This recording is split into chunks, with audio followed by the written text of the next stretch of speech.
Namo Vishnu Padaya Krishna Pristhaya Bhutale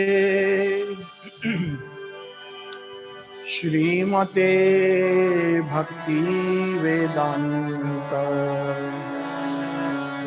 Swamin Iti Namine Namaste Saraswate Deve Gauravani Pracharine Nirvishesha Shunyavadi Paschatya Desha Tarine Vanchakalpatarubhyascha Kripa Sindhu Vyaevacha Patitanam Pavanebhyo Vaishnavebhyo Namo Namaha Patitanam Pavanebhyo Vaishnavebhyo Namo Namaha Jai Shri Krishna Chaitanya Prabhu Nityananda Shri Advaita Gadadhar Shrivasadi Gaur Bhakta Vrinda Hare Krishna Krishna Krishna Hare Hare Hare Rama Rama Rama Hare Hare Hare Krishna Krishna Krishna Hare Hare Hare Rama Rama Rama Hare Hare. Thank you, Ashim Prabhu, for summarizing, and our special thanks from Bhaktivedanta Bhagavad Group to Pankit Prabhu with the help of the website bhagwat.ca and pureseva.ca. Pankit Prabhu put in a lot of hard work in making this happen, so my special thanks to him. Thank you, Prabhuji. Pankit Prabhuji.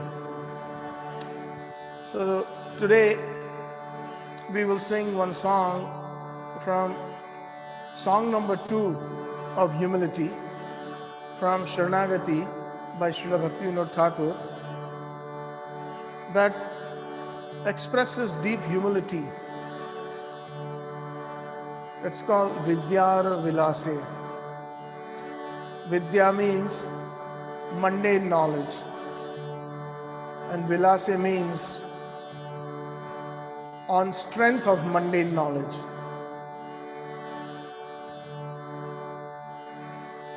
We will, because we are studying from Chaitanya Shikshashtakam on the principle of deep humility, I shared this wonderful, very deep in humility song by Thakur Bhaktivinoda. Vidyara Vilase Katyano ka Parama Sahaseyami Vidyara Vilase Katyano ka parama sahasyami.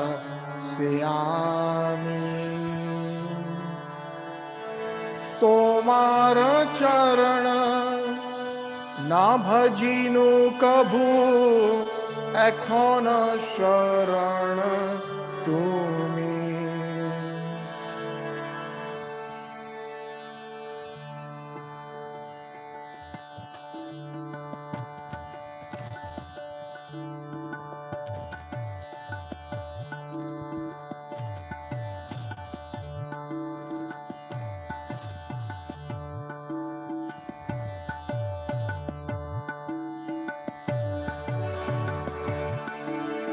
विद्यार विलासे काट्यानुका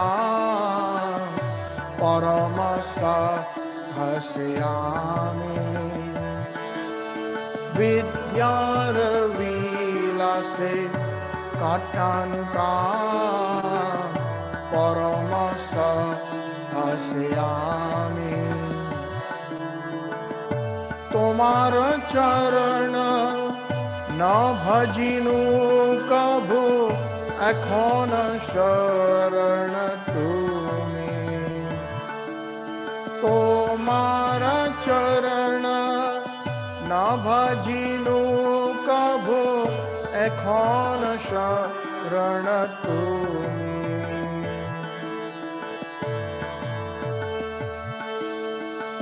পড়িতে পড়িতে ভরসা বাড়িল, জ্ঞানে গতি হবে মানি।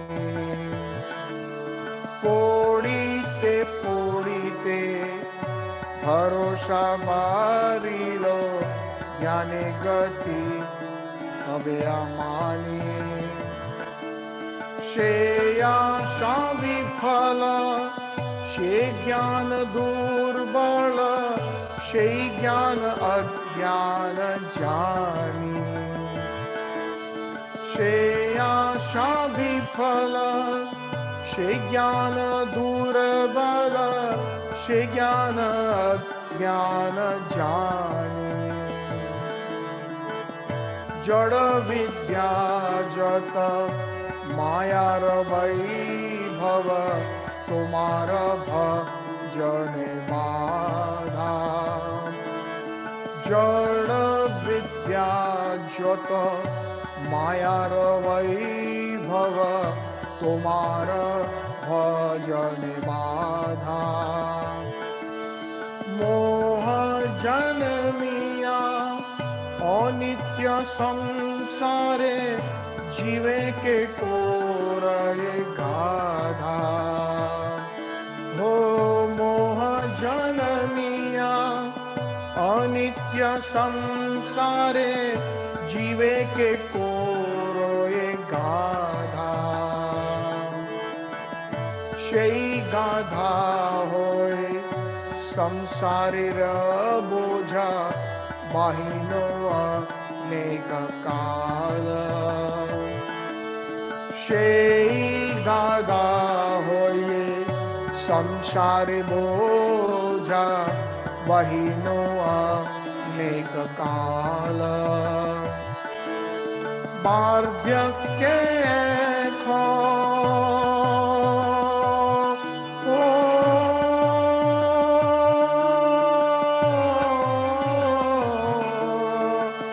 বার্ধক্যে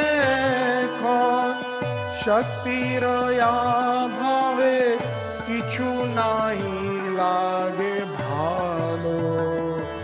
হো বার্ধক্যে শক্তির অভাবে, কিছু নাহি লাগে ভালো।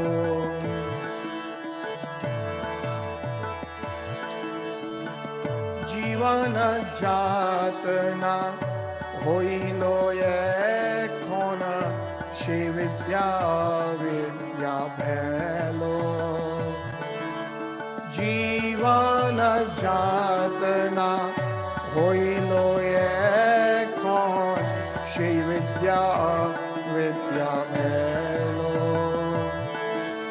অবিদ্যার জ্বালা ঘট ঘটিলো বিষম সেই বিদ্যা হইল শেলো। ও বিদ্যার জ্বালা ঘটিল বিষম সেই বিদ্যা হইল শেলো। তোমার চরণ বিনা কিছু ধন संसार ना आचे यार। हो तुम्हारा चरण बिना किछु धन संसार ना आचे यार। भक्ति विनोद जड़ विद्या छाड़ी तू आपदे कोर सार। ओ भक्ति विनोद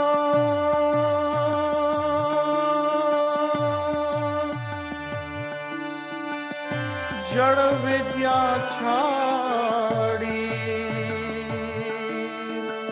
तू आपदे कोरे सार। भक्ति विनोद जड़ विद्या छाड़ी तू आपदे कोरे सार। हरि बोल।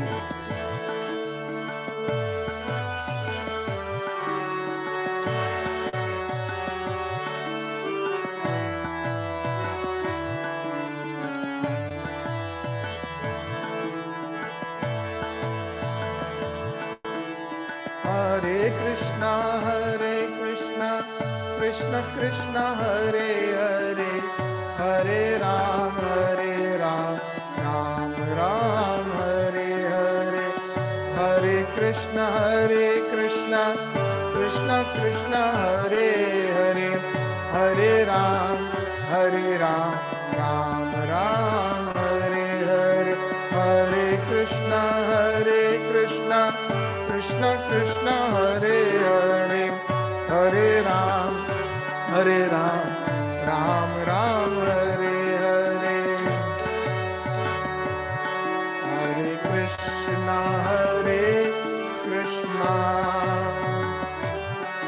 कृष्ण कृष्ण हरे हरे, हरे राम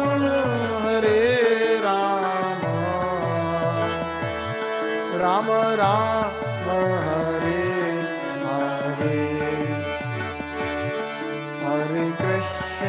हरे कृष्ण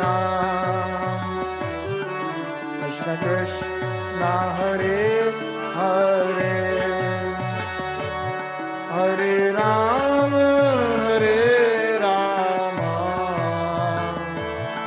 राम राम हरे हरे। हरे कृष्ण कृष्ण कृष्ण हरे हरे, हरे राम राम राम हरे हरे। हरे कृष्ण कृष्ण कृष्ण हरे हरे, हरे राम राम राम हरे हरे। हरे कृष्ण कृष्ण कृष्ण हरे हरे, हरे राम राम राम हरे हरे। हरे कृष्ण कृष्ण कृष्ण हरे हरे, हरे राम राम राम हरे हरे। हरे कृष्ण कृष्ण कृष्ण हरे हरे, हरे राम राम राम हरे हरे। नमो नमो तुलसी कृष्ण प्रेयसी, नमो नमो तुलसी कृष्ण प्रेयसी, नमो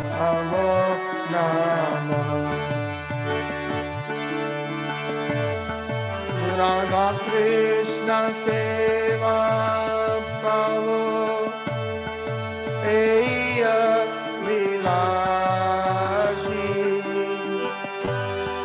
Kripa Kori Koro Tare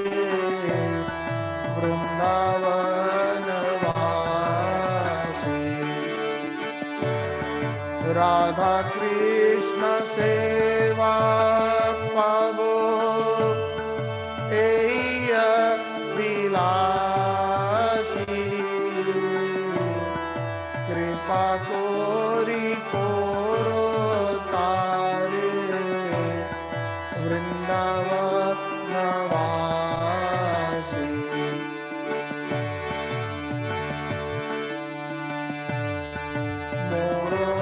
Mororeya Vilasha Vilas Kunje Diyo Vasa Nayane Heribo Sada Jugal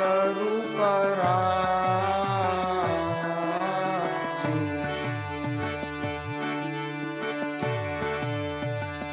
Namo Namah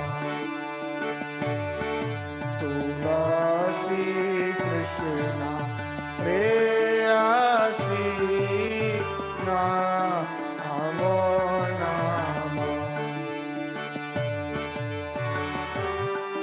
Je tomar sharana loye Tara vancha purna hoy Kripa kori koro tare Vrindavanavasi Ei nivedana dharo Sakiranugata karo Sevayadhikara diye karo nija dasi Ei nivedana dharo Sakiranugata karo Sevayadhikaro diye karo nija dasi Namo Namo Tulasi Krishna Preyasi Namo Namah Radha Krishna Seva Prabhu Eya Vilashi Kripa Kori Koro Tare Vrindavanavasi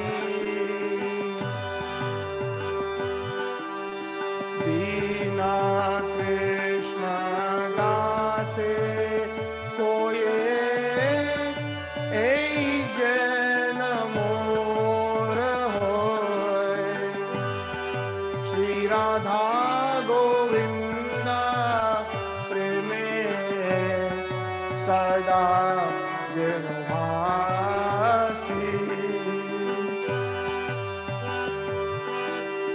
Dina Krishna Dase Koe Ei Jana Mor Hoy Shri Radha Govinda Preme Sada Janavasi Dina Krishna Dase Koe Ei Jana Mor Hoy Shri Radha Govinda Preme Sada Janavasi Tulasi Krishna Preyasi Namo Namo Tulasi Krishna Preyasi Namo Namo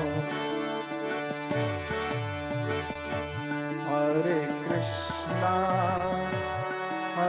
Krishna Krishna Krishna Hare Hare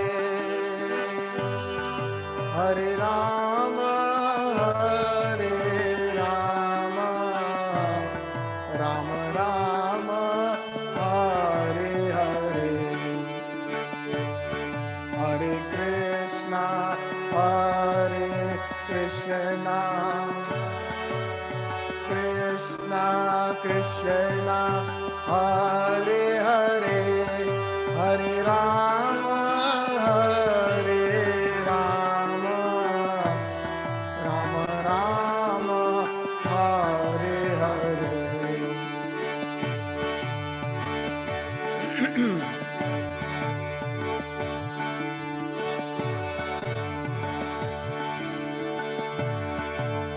Nitai Gauranga, Nitai Gauranga, Nitai Gauranga, Nitai Gauranga, Nitai Gauranga, Gaur Hari, oh Nitai Gauranga, Gaur Hari.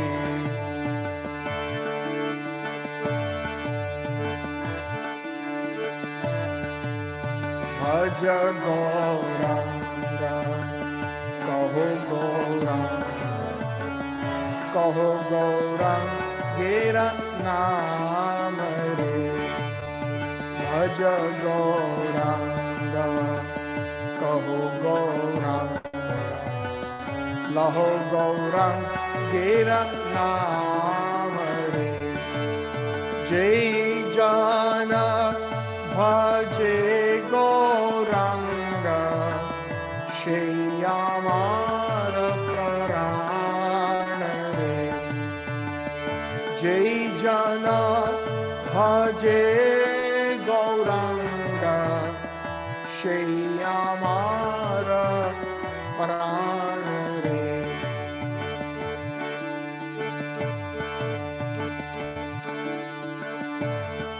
Jai Radha Madan Mohan Radha Madan Mohan Radhe Radhe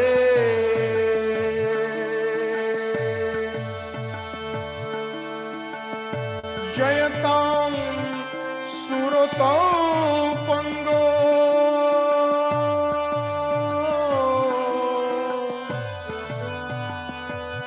Mama Manda Mate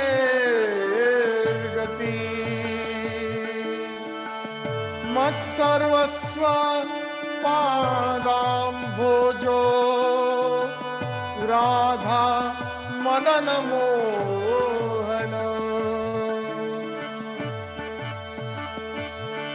Jaya Radha Govinda Radha Govinda Radhe Radhe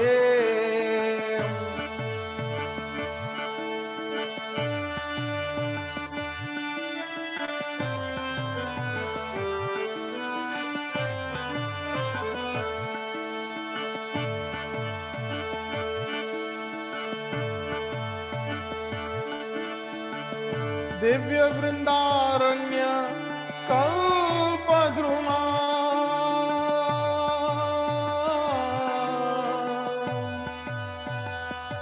Shri Madaratnangada Simhasanasto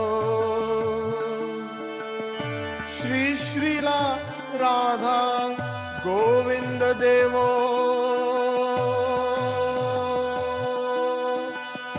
Preshthalibi Sevyamano Smarami Jaya Radha Gopinath Radha Gopinath Radhe Radhe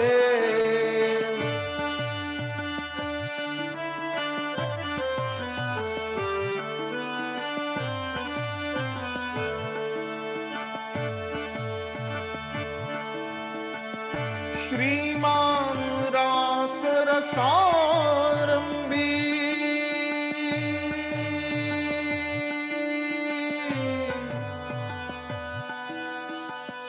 वंशी वट स्थितः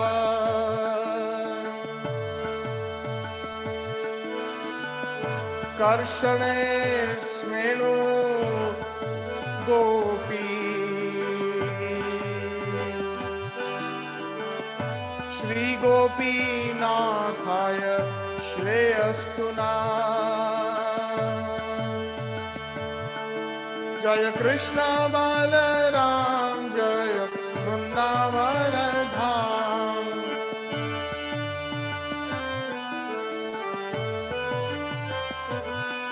जय कृष्ण बलराम जय वृंदावन धाम।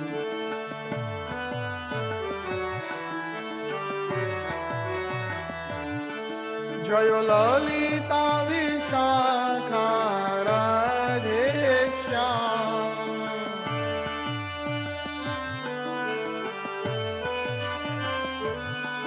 जय ललिता विशाखा राधे श्याम।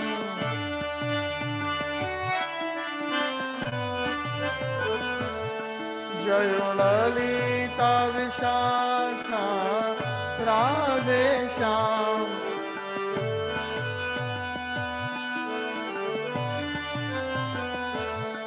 जय ललिता विशाखा राधे श्याम।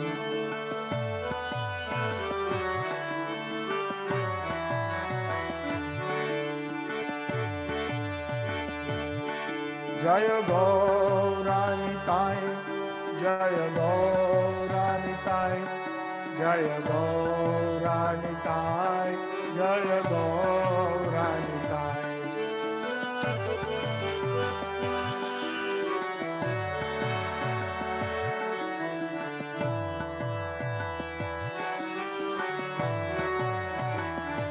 प्रभुपाद प्रभुपाद प्रभुपाद जय जय प्रभुपाद।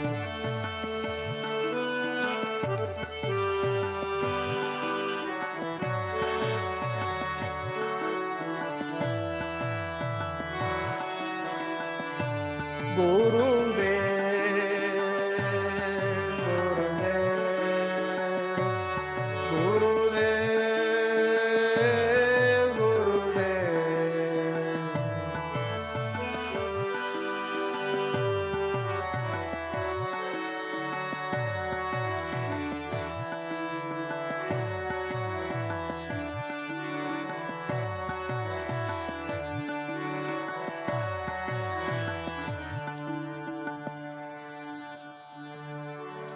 गौर प्रेमानंदे हरि हरि बोल।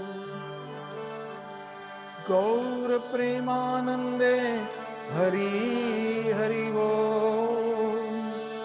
गौर प्रेमानंदे हरि हरि बोल। गौर प्रेमानंदे हरि हरि बोल। चैतन्य शिष्टाष्टकम। चेतोदर्पणमार्जनं भवमहादावाग्निर्वापणं श्रेयकैरवचन्द्रिका वितरणं विद्यावधू जीवनम् आनन्दाम्बुधिवर्धनं प्रतिपदपूर्णमृतस्वादनं सर्वात्मा स्नपन्नं परम विजयते श्रीकृष्ण संकीर्तनम। नाम नामकारी बहुधा निज सर्वशक्ति तत्रर्पित नियमेत स्मरणेन कालः। एतादृशी तव कृपा भगवन् ममयपि दुर्दैवम् ईदृशम् इह जानि नानुरागः। तृणादपि सुनीचेन तरोइव सहिष्णुना अमानिना मानदेना कीर्तन्या सदा हरि। ना धनं ना जनं ना सुन्दरीं कविता वा जगदीश कामे मम जन्मनि जन्मनि ईश्वरे भवतात् भक्ति अहैतुकी त्वयि अयि नंद तनुजा किंकरो पतिता मां विषमे भवाम्बुधो कृपया तव पाद पंकज स्थित धुलिं सदृशं विचिन्तया नयन जलदमश्रुधारया वदन गद्गद हृदया गिरा पुलकीर्णचितं वपु कदा तव नाम गृहणे भविष्यति युगायितं निमेषेण चक्षुषा प्रवश्यायितं शुनायितं जगत सर्वं गोविंद विरहे नमे अश्लिष्य पादरतां पिनष्टु माम् अदर्शनं मर्म हर्तु करोतु वा यथा तथा वा विधातो लंपटो मत प्राणनाथस्य वनापरः मत प्राणनाथस्य वनापरः मत प्राणनाथस्य नापरः। आराध्यो भगवान् व्रजेश तनयस् तद्धाम वृंदावनम् रम्या काचिदुपासना रजवधि वर्गेण तया कल्पिता श्रीमद् भागवतं पुराणयमलं प्रेम पुमार्थो महान् श्री चैतन्य महाप्रभोर्मतैदं नायत्रयाग्र परः।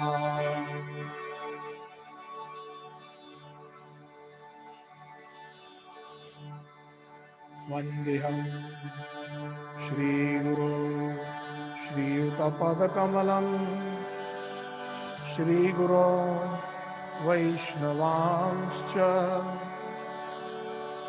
श्रीरूपं साग्रजातं सहगण रघुनाथान्वितं तं सजीवं साद्वैतं सावधूतं परिजन सहितं श्रीकृष्ण चैतन्य देवं श्री राधा कृष्ण पादां सहगण ललिता श्री विशाखान्वितांश्च।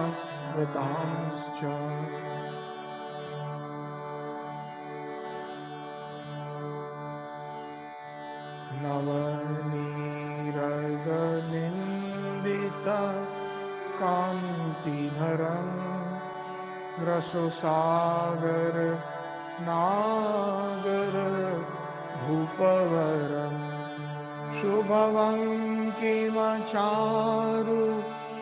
शिखण्डशिखिं भज कृष्णनिधिं व्रज राजसुतम्।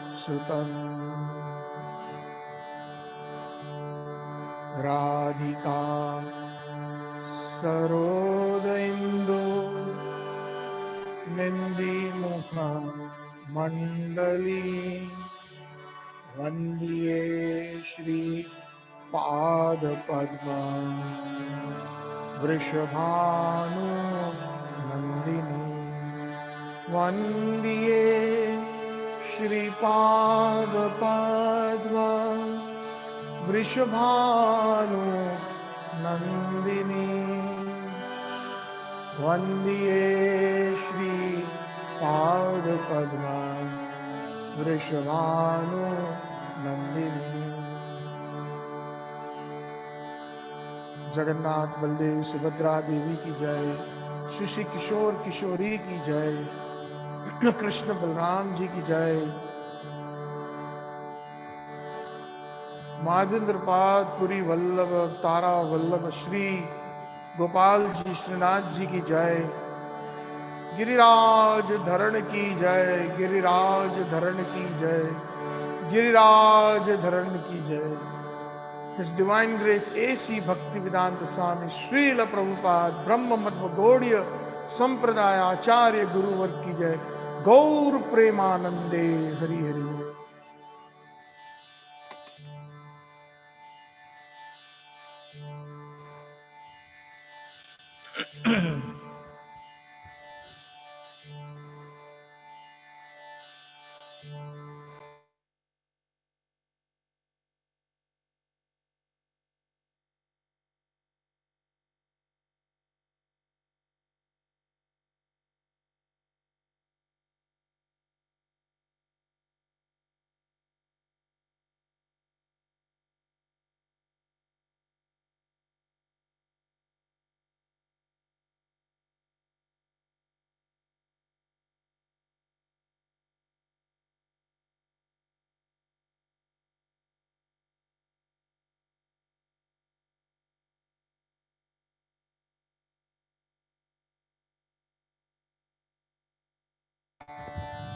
हरे कृष्णा कृष्ण कृष्ण हरे हरे, हरे Ram Ram Ram Hare Hare. So today we are gathered here for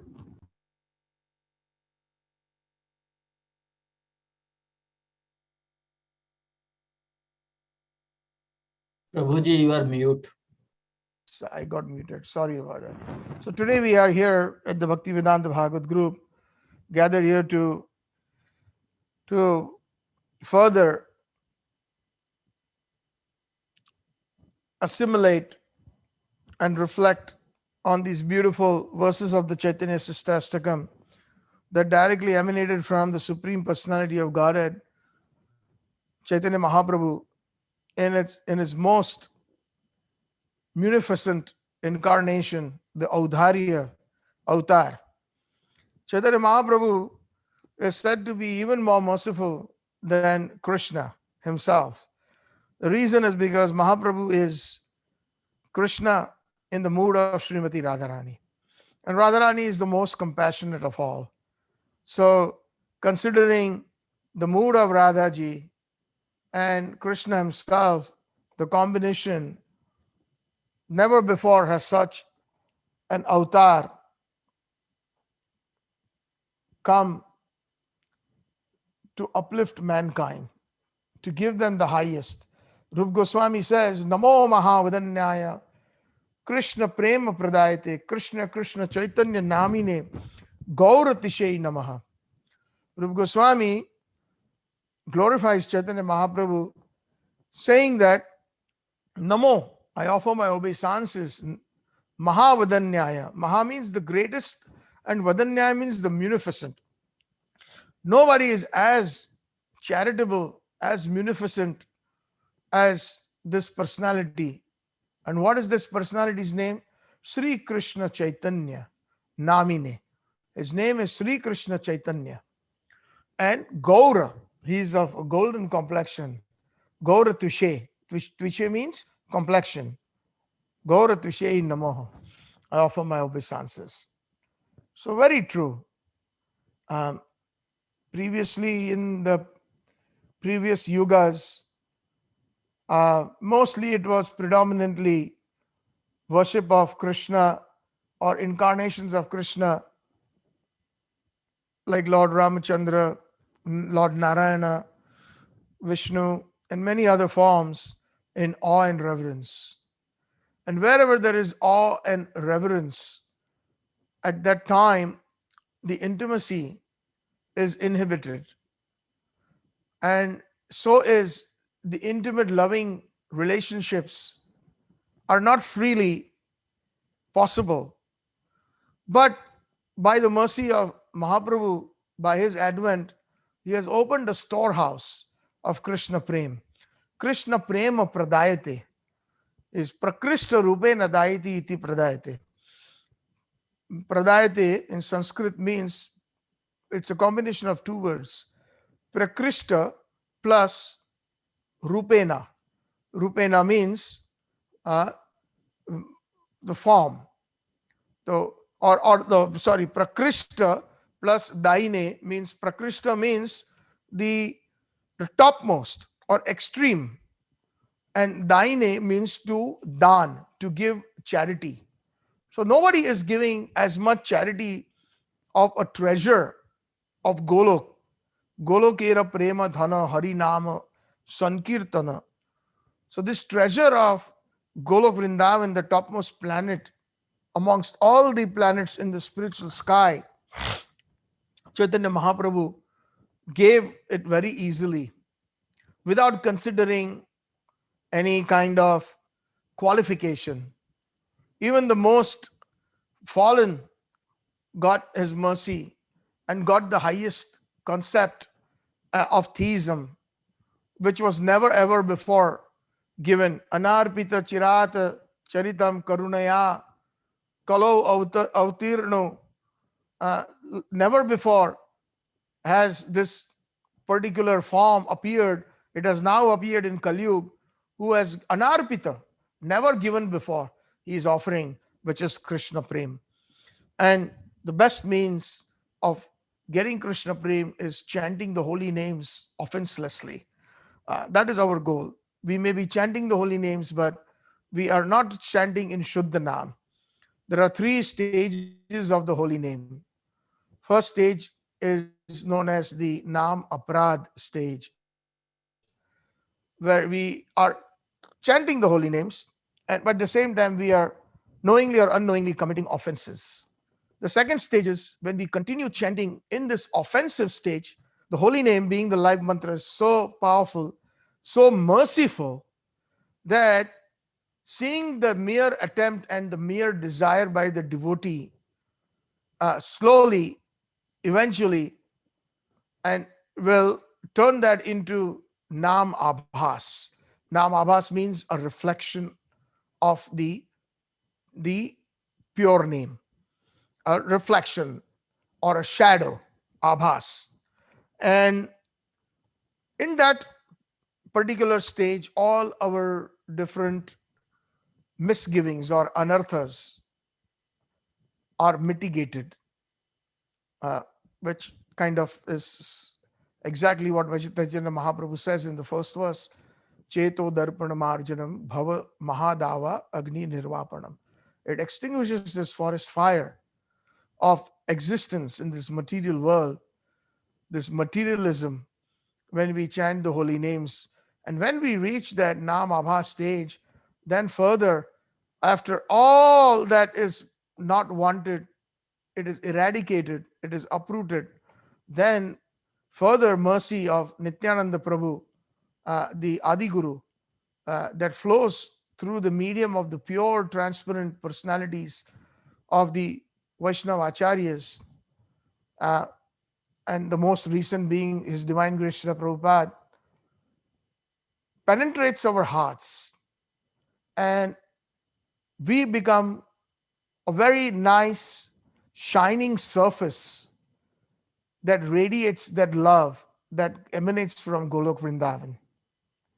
And it is going to that love, which is in the form of millions and millions of cooling moonshine, which is considered the lotus feet of Lord Nityananda. Nitai Pada Kamala Koti Chandra Sushitala Je Chaya Jagat Judai Heno Nitai Vine Bhai Radha Krishna Paite Nai Dhrida Kori Dhoro Nitai Paye She Shamband Nahi Jar Vrtha Janma Gelotar Vidya Kule Ki Kori Betar Nitai Na Bolil Mukhe Majilo Samsara Sukhe.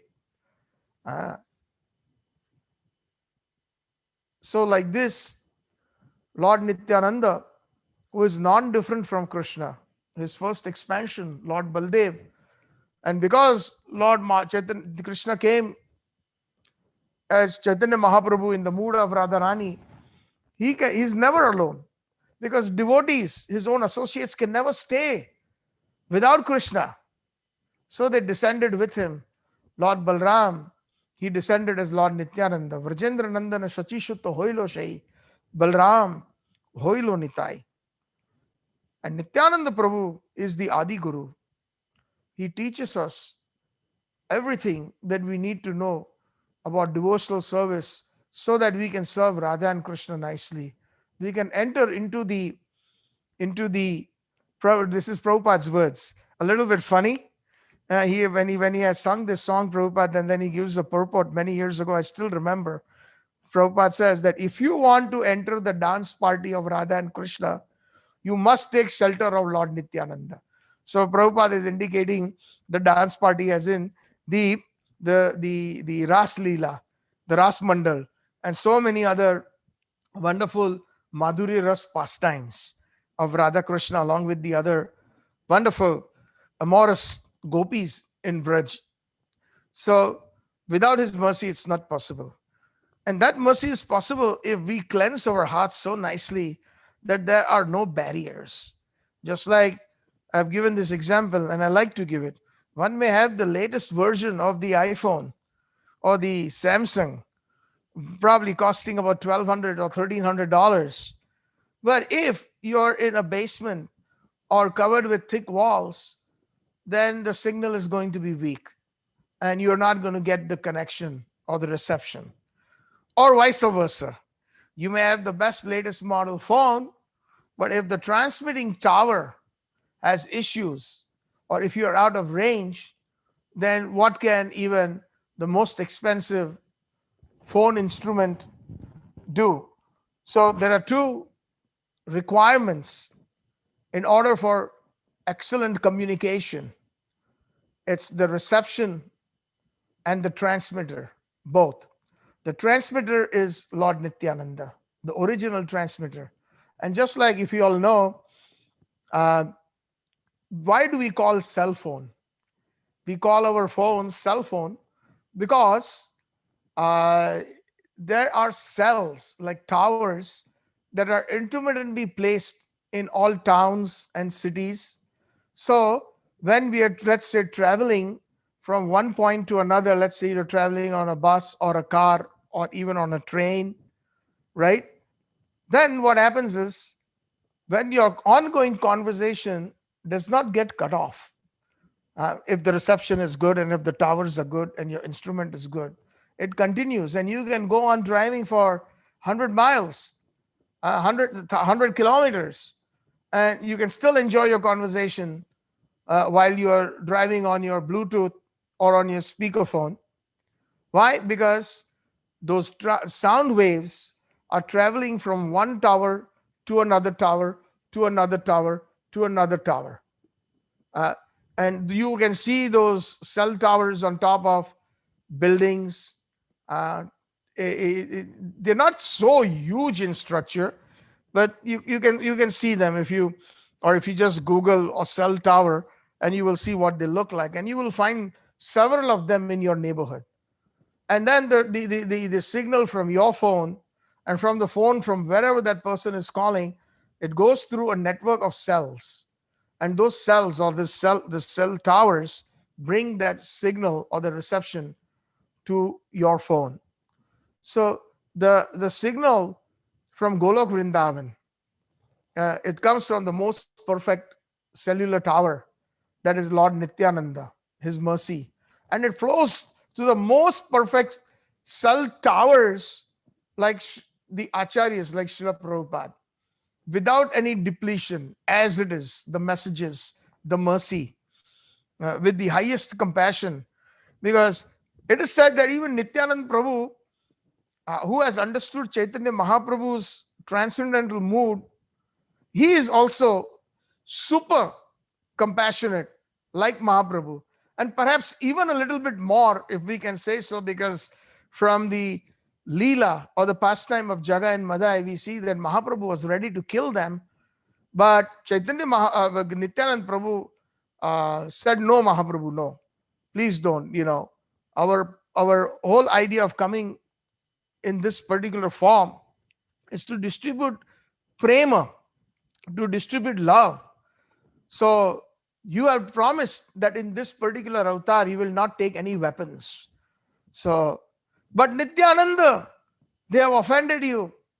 They broke a liquor pot. They were drunk. They abused you. They used profane language. And not only that, they beat you and you're oozing. Streams of blood are coming from your forehead, from your head. This is a huge offense. I cannot see that. Not possible. You are my life and soul, Nityananda. And these scoundrels and rascals have done this to you. No. And Mahaprabhu looked at the sky, and right there from Vaikunta, Sudarshan Chakra started coming down. And when it was coming down, Nityanand Prabhu fell at the feet of Mahaprabhu. Mahaprabhu, please, please stop, stop, stop, stop. Don't do this. You cannot take any weapons. You are the Prema avatar. Prema Dhama Eva Naumi Gaura Sundaram. Beautiful. See, we have to study the songs of the Vaishnava Acharya. Sarva Bhattacharya in Jagannath Puri, who was the greatest Acharya, Sarva Bhauma, a Brahmin in King Prataprudra's palace, and a great scholar. Later on, by the mercy of Mahaprabhu, he became such a wonderful Vaishnava. And he wrote wonderful poems glorifying Mahaprabhu, glorifying Nityanand Prabhu, glorifying Advaita Acharya. Like this. So, Mahaprabhu said, Chakra is gone. It's released. Only if they ask for your forgiveness will this chakra stop. Otherwise, it's out of my control. Something exactly like what happened when an offense was committed towards Amrish Maharaj. Durvasa Muni had visited Amrish Maharaj's palace, and it was time for Amrish Maharaj at that moment to break his big Ekadashi fast, the Nirjal fast. And he had only perhaps a few seconds or half a minute, something like that. That time was approaching. And Durvasa Muni always traveled with 10,000 disciples. So he was very happy that a great Rishi came to his palace. He offered him obeisances, washed his feet. And Durvasa Muni said that we will be back and we will take prasadam. We will take a bath and come back. And he left with his disciples to take a bath in the river. Now, but Amrish Maharaj was waiting to see what to do, because if he did not break his Ekadashi or he did not do the Dwadashi Paran, his Ekadashi would go wasted. So he asked his ministers, he asked the Brahmins, what is the best thing to do? So the Brahmins and the ministers said that, Amrish Maharaj being a wonderful Vaishnava, a Raj Rishi. In those days, the Rajas or the kings, they were saintly, therefore they were called Raj Rishis. Krishna uses this word in the Bhagavad Gita as well. So they said that time is approaching, Raja. In a few seconds, you have to break your fast. And that is why, every time we have the Ekadashi, we always announce even in our Bhaktivedanta Bhagavad group, and even in ISKCON, we have the ISKCON Vaishnava calendar. So everybody must follow Ekadashi very strictly. My humble request to you, because Madhav Tithi Bhakti Janani Jatane Palana Kori. Bhakti Vinod Thakur ji says that it is Madhav Tithi, very dear to Krishna. Madhav Tithi, Bhakti Janani, it is the mother of devotion. Jatane Palana Kori. With great endeavor, I will follow Ekadashi. So, and Ekadashi, and it is not difficult, no beans and grains. You can, best is, according to the scriptural injunction, no water on all Ekadashi, Nirjala. But the concession is given. If you cannot, for health reasons, or if you just cannot do it, then fruits can be taken. If not, fruits and milk can be taken. If not, you can take everything except beans and grains. So then keep it simple on Ekadashi. And every Dwadashi, Ekadashi means the 11th. Ek Dasha is Ekadashi, 11. And Dwadashi, Dwa means 2, and Dasha means 10. So Dwadash means the 12th day of the month. Dwadashi. So on Dwadashi we do Paran. Our Asim Prabhu always announces the next day we have Dwadashi Paran from between 7 a.m. to 9:30 a.m. as an example. And it is calculated based on your town, your latitude and longitude. Generally in the same zone, it's the same timing. But supposing if you go to the central time zone or if you go to the west coast, then it may differ. Timings in India will differ. People in India make this biggest mistake. Those who live here, they bring the calendar from India and they put it on their wall. And then they see, oh, today is Ekadashi. No, it does not work like that. Uh, See, this is some of the fundamentals, because they're coming, the remembrance is coming. I'm trying to share with you all so that it will be beneficial. For example, let's say it is somebody's birthday today, and the birthday is what is the date today? Today is the 13th of June. So on 13th of June, like usually a lot of them want to surprise at midnight. They will come with a little cake and a candle and wake the person up, happy birthday to you, and they'll sing the songs, the family members, and they give this surprise thing right there in the bedroom on the stroke of midnight. The family people are all planning surprise things. Then the birthday will be finished according to the English calendar at 12 midnight. Let's say June 13 midnight. But actually, it is already the 14th in India. Does that make sense? So, according to the Vedic calendar, it is not midnight to midnight. First of all, we should understand that.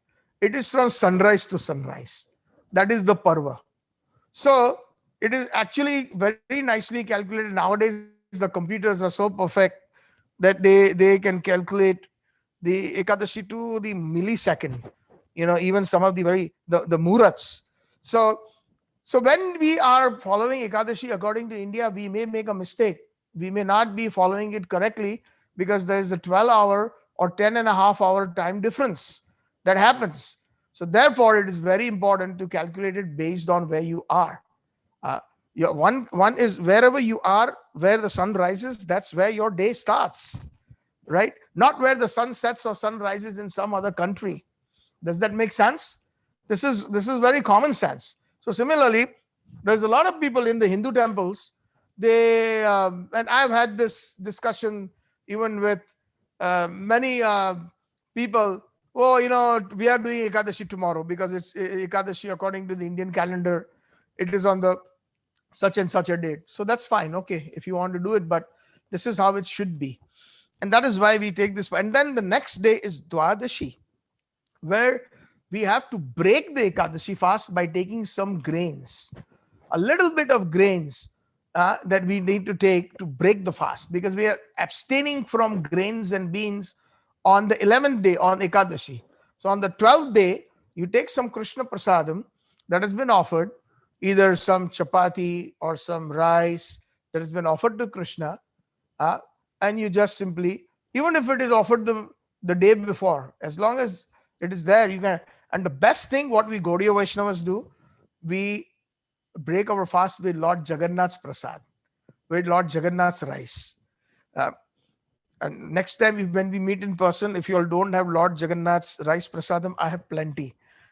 They usually there's a lot of prasadam that is being distributed at the Jagannath temple outside in pink bags, and there is all wonderful dry rice that was offered to Lord Jagannath, and they dry it in the sun, and then that Vaishnavas take it with them, and they, wherever they go, there's some facility. Sometimes you may be traveling and you have to buy something vegetarian without onion garlic.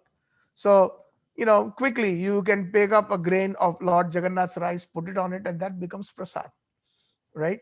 So that is prasadam. So Lord Jagannath rice, it's pure prema from Vraj. That is the bhav. Lord Jagannath in the Jagannath temple, 22 hours, 21 hours, they offer constantly tons and tons of rice as being offered. That is his favorite. Uh, Jagannath loves rice. He loves urad dal. He loves katthal. He loves the jackfruit sabji. These are some of the, and Jagannath khaja in the sweets. So these are some of the things. The Jagannath khaja and the Jagannath rice, all devotees bring with them from Jagannath. So we were one bag. I mean, I have several, but it is going on for almost 12 to 15 years. Because all we do is in the morning during the Dwadashi Palan, we take a couple grains. I give a couple to my wife. I take a couple grains in my mouth and I just say, Jai Jagannath Baldev Subhadra Devi Dwadashi Paran ki Jai. And that's it. So Ekadashi is successful. That is the system. So here, by the way, the next Ekadashi that will be coming is next Monday. We did not announce it. It is not tomorrow, but the following Monday, and it is the Nirjala Ekadashi, the big one. It is known as the Pandav Ekadashi. So on that day, it is said that those who have never done any Ekadashi throughout the year, here's the big chance for remittance. So next Sunday, somebody remind me. I will briefly mention about the Nirjal Pandav Ekadashi, the Mahatmya or the importance. Somebody can remind me. I will share the importance of the Pandav Nirjal Ekadashi. So coming back to Amrish Raja, it was time to break his fast, and here Durvasa Muni is taking his 10,000 disciples, taking a nice bath in the river, and then the ministers and the Brahmins say that, okay, the best thing is don't take any grains, it's okay. But because it is Nirjala, without any water, you had fasted the entire 24 hours previous day, then why don't you just take just 2 drops of water that just fit in your palm, like that we do for Achaman, and you just take it and just take the name of the Lord, and that way, because it was Nirjala, your fast would be considered complete. So listening to them, he took 2 drops of water, just 2 small drops in his palm, and he sipped it. Om Shri Keshwaya Nama, Om Shri Narayana Nama, Om Shri Madhvaya Nama. And the moment he was doing that, Durvasa Muni, while taking a bath, he had this vision that whatever he wanted to see, he could see. And in the palace, here he sees in his internal monitor, Amrish Maharaj starting to take water. So he assumed that he is going to start taking his prasadam. And without him, he's such a great rishi, a great saint. How dare he do that? And how dare, I'm his guest. He should first feed the guests. That is the Vedic rules. That is the Vedic system.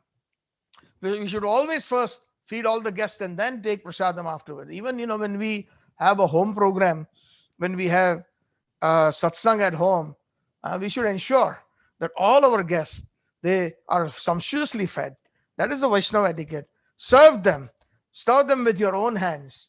And then when everybody has completely eaten, you sit quietly and you eat with your family. That is the proper etiquette.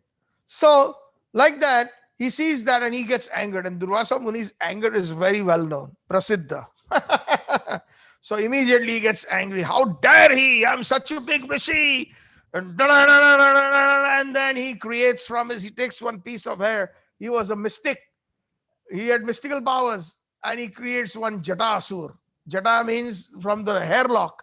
And Asur means a demon. So Jata Asur he creates. And he says, go behind this rascal and kill him.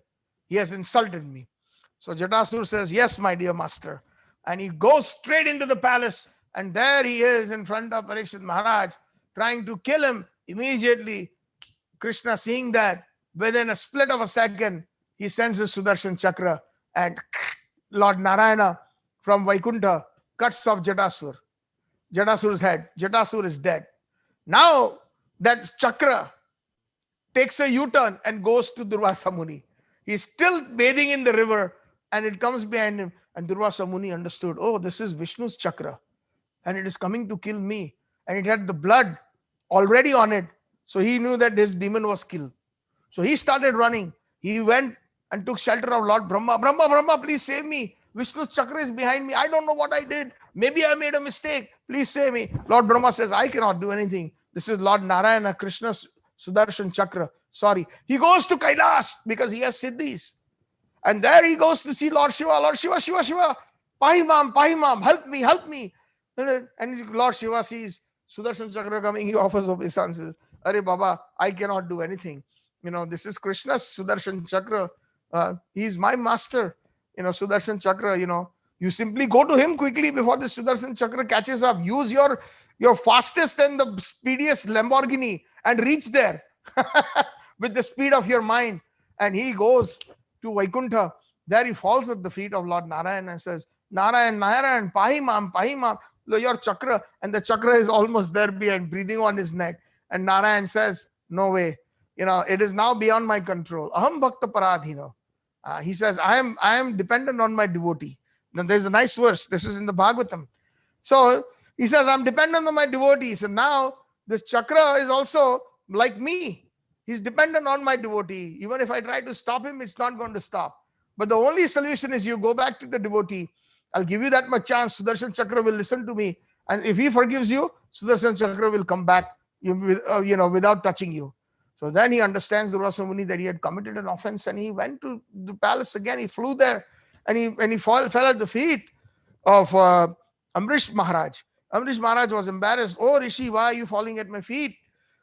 Forgive me, forgive me, forgive me. It was a big mistake. I thought that you were eating and you were insulting me. He says, no, no, no, Rishivar, I cannot even conceive of that. You are a great Rishi, you're a great saint. How could I do that? See, this is the character of Vaishnavas. Although he had made such a big mistake, trying to kill him, he's so forgiving, and he thinks, actually, I am the one, I'm offensive. So what? I should have not broken my fast, he's saying.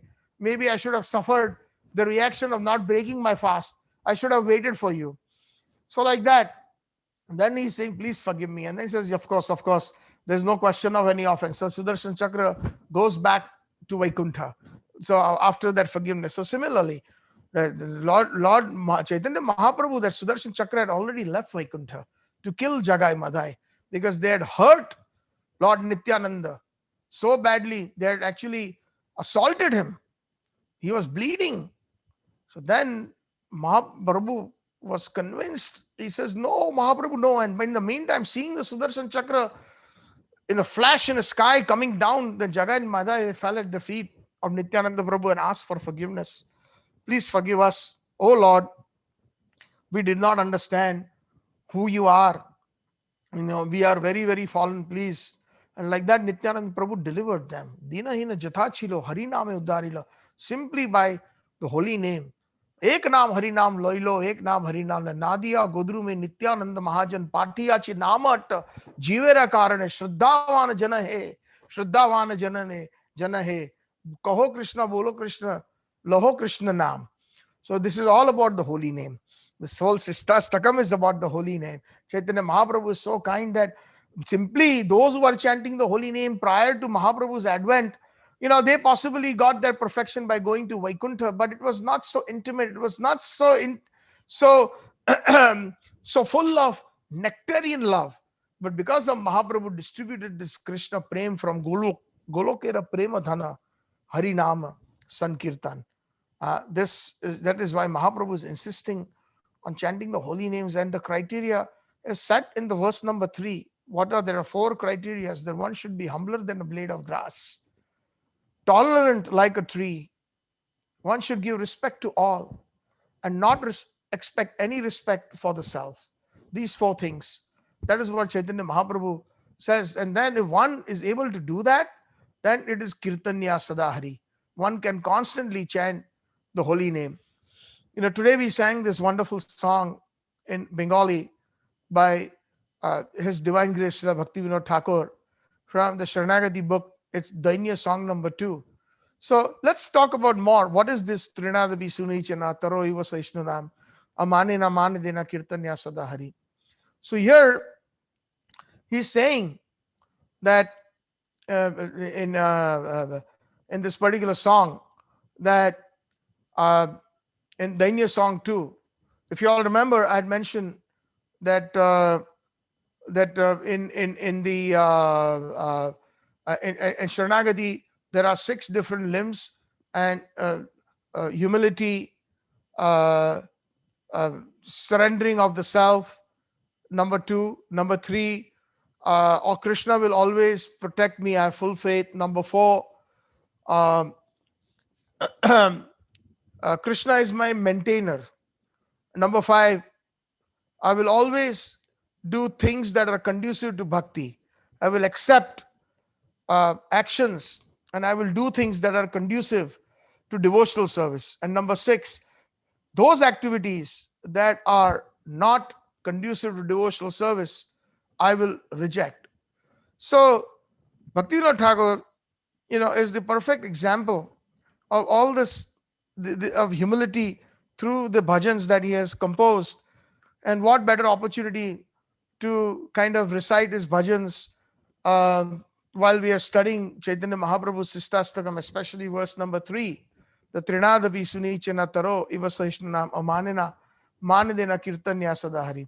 In today's bhajan, he says that Vidyara Vilase Katilanu Kal, a Parama Sahase Ami. So, I took to this material education. This applies to all of us, even today. We feel that if we have attained so many degrees, doctorate, engineering degrees, accountancy, and so many MBA, so that is called Vidyar Vilase, on the strength of material knowledge. Katyanukal, I simply spent whole of my life, on the strength of my material knowledge. So this material knowledge, my degrees, they got me good jobs, good positions in companies. And what did I do? I took a nice position, and that way I spent all my time throughout my life working on based on the strength of my material knowledge. Vidyara Vilase. Parama Sahase Ami. Like this, Tomar Charane na bhajinu kabu kabu. Tomar Charane na bhajibu kabu. Ekhone Sharana Tumi. And I had no time for you, O Krishna. I did not worship you. I did not approach your lotus feet. No time. Wife said, let's go to the temple. No, no, Baba, no. I have to work in the office. Today, I have a meeting. No, Baba, no. Today is Janmashtami. You go. You make the prasadam. You do it. I will try to come. And then last minute, the person is struggling in, trying to get into the gates of the temple. And then the darshan is closed.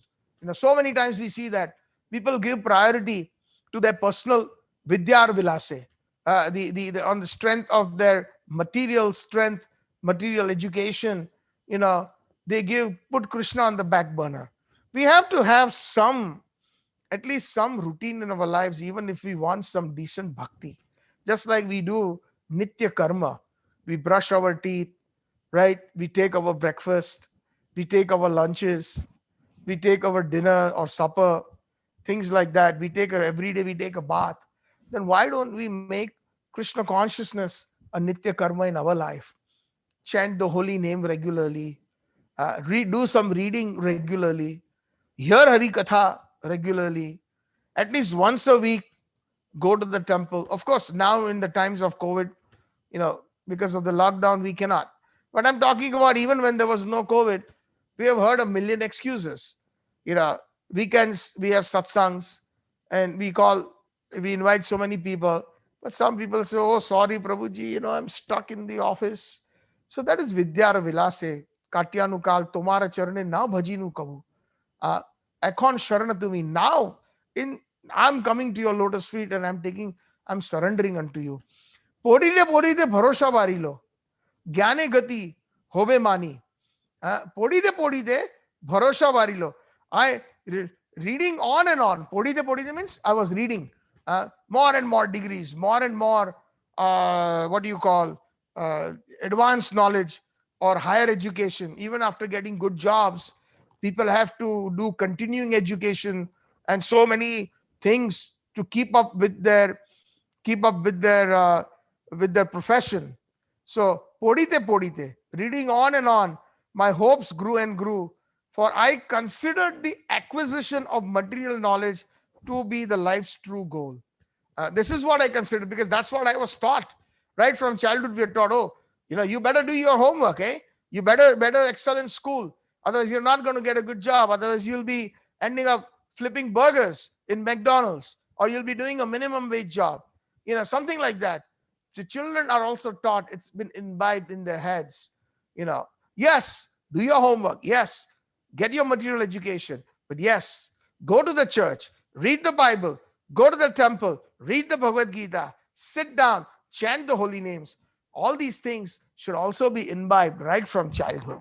So, Podide Boride Bharosha Borilo. But I was thinking, oh, if I study more, I had so much faith in my education. The more I study, the more better job I will get, the better life I will obtain. And that is why I had full faith in my education. Education is the thing, bharosha. That is the faith. That is only the thing to do. And podide bharosha varilo, gyane gati hobe mani. And knowledge, material knowledge, is the only solution. Gyana gati. And it's the only destination. Without that, there's nothing. You are fools going to the temple. You guys are fools wasting your time, just talking about the God. There is no God. Some people, atheistic persons, they say, simply wasting time. Work is worship. You've heard that slogan. This is exactly what Bhaktivinoda Thakur is saying. Okay? Gyane gati hobe mani. Sei asha bifala sei jnana durbala. And then this whole hope that this material education is finally going to give me happiness. Sei asha bifal. It is useless, fruitless. Bifal. Sei jnana durbal.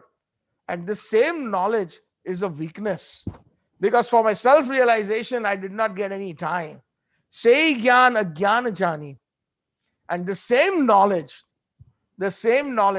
has become me science. Because this material knowledge is such that it is more or less brings about an atheistic propensity in us.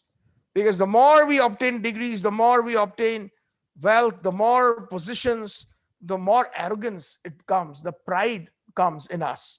And then we try to compete with God, or we try to kill God, like Hiranyakashipu. Hiranyakashipu had all the success, material success. The word, the demon Hiranyakashipu, why was his name Hiranyakashipu? Hiranya means gold, wealth, and Kashipu means all comforts. Comforts means all kinds of comforts that you can imagine. The softest beds, the softest pillows, the softest silken clothes, and all the softest association in terms of physical union with many ladies, etc.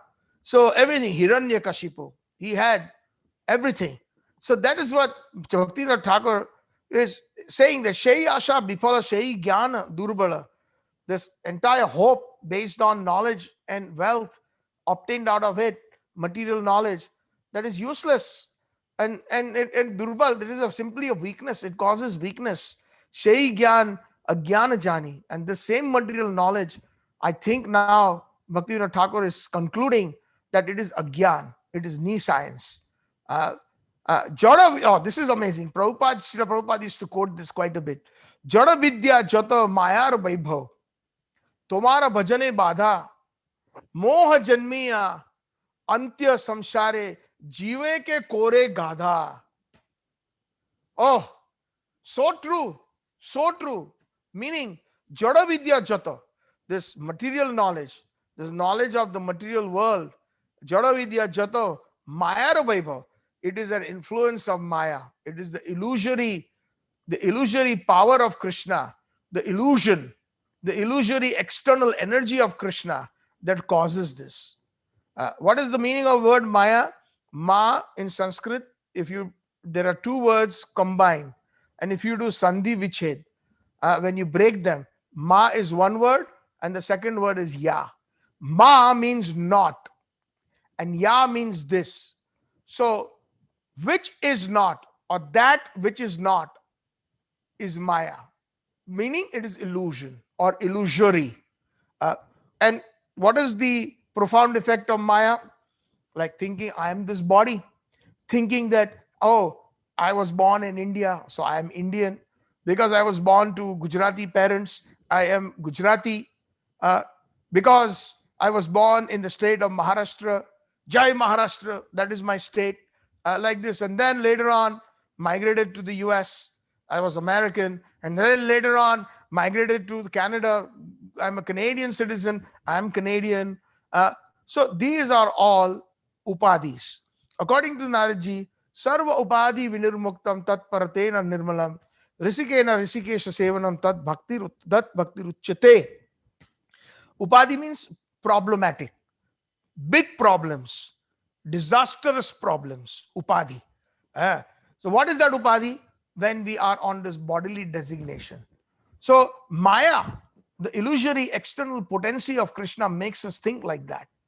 Just like we have, the police officers, they pull over a car, and when the person is asked to step out, and when he steps out, he is, the officer feels that he is a case of DUI, driving under the influence of some substance, either alcohol or drugs. So there are some indications. So they ask him uh, to they put a torch in his eyes, a flashlight, to see if the pupils are reciprocating properly. or they are responding, or if there is some foul smell of breath, and then they pull out their, what do you call that, meter, to test the blood, the yeah the alcohol level in the breath, and then they decide that yes, this guy is DUI, arrest him, impound his car. So under the influence. So similarly, we are all under DUI in this material world. We are all under the influence of the external potency of Maya, because we are just like a drunk person. When he's extremely drunk, we find that we watch it sometimes in the movies, or we've actually practically seen it, that somebody walking out of a bar barely can even stand up on his knees, and he's trying to fumble for his keys, trying to get in his car, and then along the way he's mumbling 1,000 things. Oh, you don't know who I am. And the friend is telling him, please don't drive, I'll get you a cab. Oh, I can get me a 747, I can fly one. I have a pilot's license. And he'll try to fumble for his wallet to show that he is perhaps a pilot or whatever. And then some people will say, oh, I am the president, I am the king, and you all are my servants. And so he's under the influence. What he's not, he's thinking he is. So similarly, we are all under the influence of Maya. We are uh, we are also DUI, because we are under the external potency of Maya. We are thinking that I am this body due to the body designations, and because I'm not this body, I'm a spirit soul. If one gets that full realization, then one is not under the influence of Maya.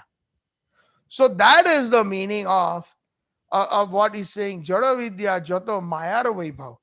Due to the, not only the knee science that is created, through our material education, that actually keeps you away from realizing who we really are. The more material education we get, the more we want to kind of, what is the way, coerce and give more better comforts to our body. Nice creams. If we can buy something for $2, we are extremely rich now. Oh, who goes to Walmart? Ew. We should be going to JC Penney, or we should go to be the, that is, we have somebody, that we know, and one time they asked my wife, this is a nice thing you bought. Where did you buy it from? So she said, I bought it. It was not expensive, from Walmart. Ew! The first thing she said is, ew! Walmart. Who goes to Walmart? Because they always drove all these expensive cars, and they had all these expensive membership in all these clubs and all this. So the first thing that came in her mouth was, ew! Who goes to Walmart? So, so the point is that um, people, when we get more material education, more money, then we will always, try to give all more and more comforts to this body. A shirt that we can easily buy, for a decent shirt for $20, then we're not going to buy anything, settle anything less for $100. Or an evening dress that can be easily bought for $50. Those people who have got all this material knowledge and all this money, they will not settle for anything less than to show off, less than $2,000, $5,000, Versace dress, or what are those other big names? I even forgot. It's been a long time. And so, like that, even in India today, all those big names, that are there, those saris and those dresses cost lakhs of rupees. And people are crazy. And honestly speaking, they look ugly. They're torn in 20, or torn, or disproportionately cut, exposing certain parts of the body. And simply, because one donkey is praising another donkey, oh, this is amazing. And then it's worth their fanning their pride. It was worth their $2,000 spent on that dress. And that's exactly what Bhaktivinoda Thakur is saying. That he's saying that uh, Tomara bhajane bada. This is a impediment to your bhajan, to devotional service. And he's further saying moha janmiya anitya samsare. And more we will be attached to this ephemeral world, to this temporary world. We will be attached to this temporary world. We will think that this is it. this world, there's nothing beyond this material world. Moha janmiya, that illusory effect. uh, Moha janmiya anitya samsare, jive ke koroe gadha, and it makes the soul or the real person into a donkey. Jive ke koroe gadha. And that's exactly what the more educated the person, the more bigger donkey he is in terms of spiritual education. Shei gada hoye samsar boja. And this donkey is taking the world's burden, samsar boja. Bahinu anek kal. Bahinu anek kal is spending so many births. Kal means time, but it also means that many births. Bahinu means just wasting so many births. Badya ke ekon shaktira abhave. And now, in this old age, I want to enjoy, but I cannot because I do not have that energy. We find that people have so much money. All these people who are multimillionaires who have made a lot of money in the, in the young days, and now in their old age, they cannot even enjoy their money. They've got so much money lying around everywhere in different types of assets, tied up in in property, tied up in bank accounts, tied up in so many different assets, but they cannot enjoy. They cannot even enjoy the good food because the teeth are loose, or they don't have any teeth, or they have some ailments going on, or they have certain diseases that cannot help, cannot they cannot enjoy the cake and other goodies, in terms of food. So like that, that's what he's saying. Our so that uh, in this way, Badya ke ekon shaktira bhave kichu nahi lage bhalo, and nothing is good now, in this old age. Even this degrees and everything that I had attained at one time, the money, nothing looks good, nothing feels good. Jivan jatna hoile ekhon. And like this, in this journey of life, now, she vidya avidya bhelo. Uh, this now I come to the conclusion that this kind of knowledge is simply knee science. It is not really helped me. Avidya. Avidya means knee science. Uh, opposite of opposite of the true meaning, the value of true education, which is self-realization. Say avidya bhelo, avidya rajwala ghatilo bishama. And this blazing fire, this blazing fire of knee science, uh, I'm feeling it, in my old age. She vidya hoilo shelo, she vidya hoilo shelo. So therefore, I feel that this vidya or this knowledge, material knowledge, is useless. And in the last verse, he says, Tomara charane bina kichu dhana. Your lotus feet, that is the only treasure. There's no other treasure except your lotus feet. Samsara na ache ar. And in this world, there is no other treasure other than your lotus feet. Bhakti Vinod Jada Vidya Chadi. Now, Bhakti Vinod Thakur says, Bhakti Vinod Jada Vidya Chadi. He now gives up this material conception, this material knowledge. Atuapa de korisar, and I take the essence of your lotus feet as I take your lotus feet as the essence of life, as the essence of existence. So look at the humility of Bhaktivinoda Thakur, how he has prayed, and that is Trinadapi Sunichena. Taroiva Seshnana Manina Mandina Kirtanya Sadahari.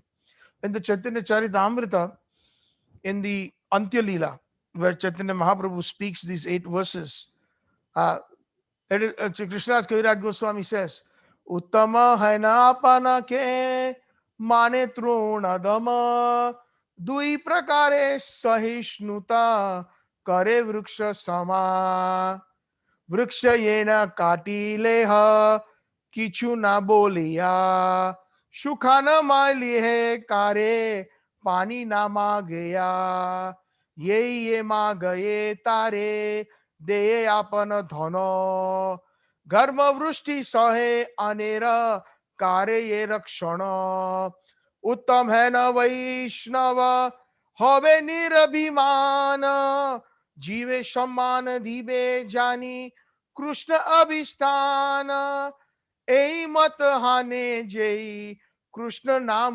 লোয়া Shrikrishna চরণে তান্দ্রা প্রেমের উপায়. Same thing. Krishnadas Kaviraj Goswami, Uttam hoina apagana mane trinadana. One is an Uttam, a great Vaishnava, a top class, one who is like a blade of grass. Dui prakare sahishnu kare vruksha sama, who is tolerant like a tree. Vruksha ye na katalehu kichuna bolia. When a tree is cut, it doesn't say anything. Sukhana, meleha kare, pani na magia. Even during a drought or when the driest days, the tree never asks for water. It's so tolerant. Yehi yehi magiye tare de apana dhana. And whoever asks whatever from the tree, like cooling shade or fruits or flowers, that is the dhan or the treasure of the tree. And tree says, please take it. I give you whatever treasure I have. Garma vrishta sahe anera karya rakshana. And it tolerates garma. Garma means the scorching heat. Vristi means the rains. Sahe, or torrential rains. It tolerates it. Anera karya rakshana. But the tree protects everybody else from the scorching heat or from torrential rain. Uh, like that, he says that उत्तम है न वैष्णव हवे निराभिमान जीव सम्मान दिवे Jani Krishna Adhisthana. So Uttam, a topmost Vaishnava. There are three kinds of Vaishnava: Kanishta, Madhyam, and Uttam. And then, of course, you can classify them into nine: Kanishta, Kanishta, Kanishta, Madhyam, Kanishta, Uttam, Madhyam, Kanishta, Madhyam, Madhyam, Madhyam, Uttam, Uttam, Kanishta, Uttam, Madhyam, and Uttam, Uttam. So Kanishta is that that Vaishnava or a devotee who thinks he is only the devotee. In this entire world, he is the only devotee. He has faith in the Lord. He has faith in the Lord, but he thinks he is the best. That is one class of devotee. A second class of devotee is that he has, of course, he has faith in the Lord. He has faith, but he respects everybody else, all the other devotees. But he will not associate very freely with non-devotees. He will keep his distance. He will not mix. He will not mix or commingle. And the third kind, which is the highest and the topmost quality of a devotee, is known as the Uttam Adhikari, where he thinks that everybody else is a devotee, everybody else is better than me. I am the rascal, I am the most fallen. This is his, so that is Uttam. So here, Bhaktivinoda Thakur is saying, Uttam hoina Vaishnava have niru abhiman. So such a person is always bereft of any kind of self-respect. He doesn't want any respect for himself. Nira abhimana. Jive sammana dive jani Krishna adhisthana. And he's always giving respects to all the living entities, just not human beings. Jive samman, dive jani, giving everybody respect. Krishna adhisthana, because he sees that all are part and parcels of Krishna. Krishna adhisthana. They're all dependent on Krishna. This is what a pure devotee of the highest order, he sees that. Ei mate, hena ei Krishna naam loy. And thus such devotees who take the holy name of Krishna, Sai Krishna Charane Tandra Prema Upaja, they get the pure Krishna Prem, the completely unadulterated, pristine love of Godhead. Love of Godhead is obtained.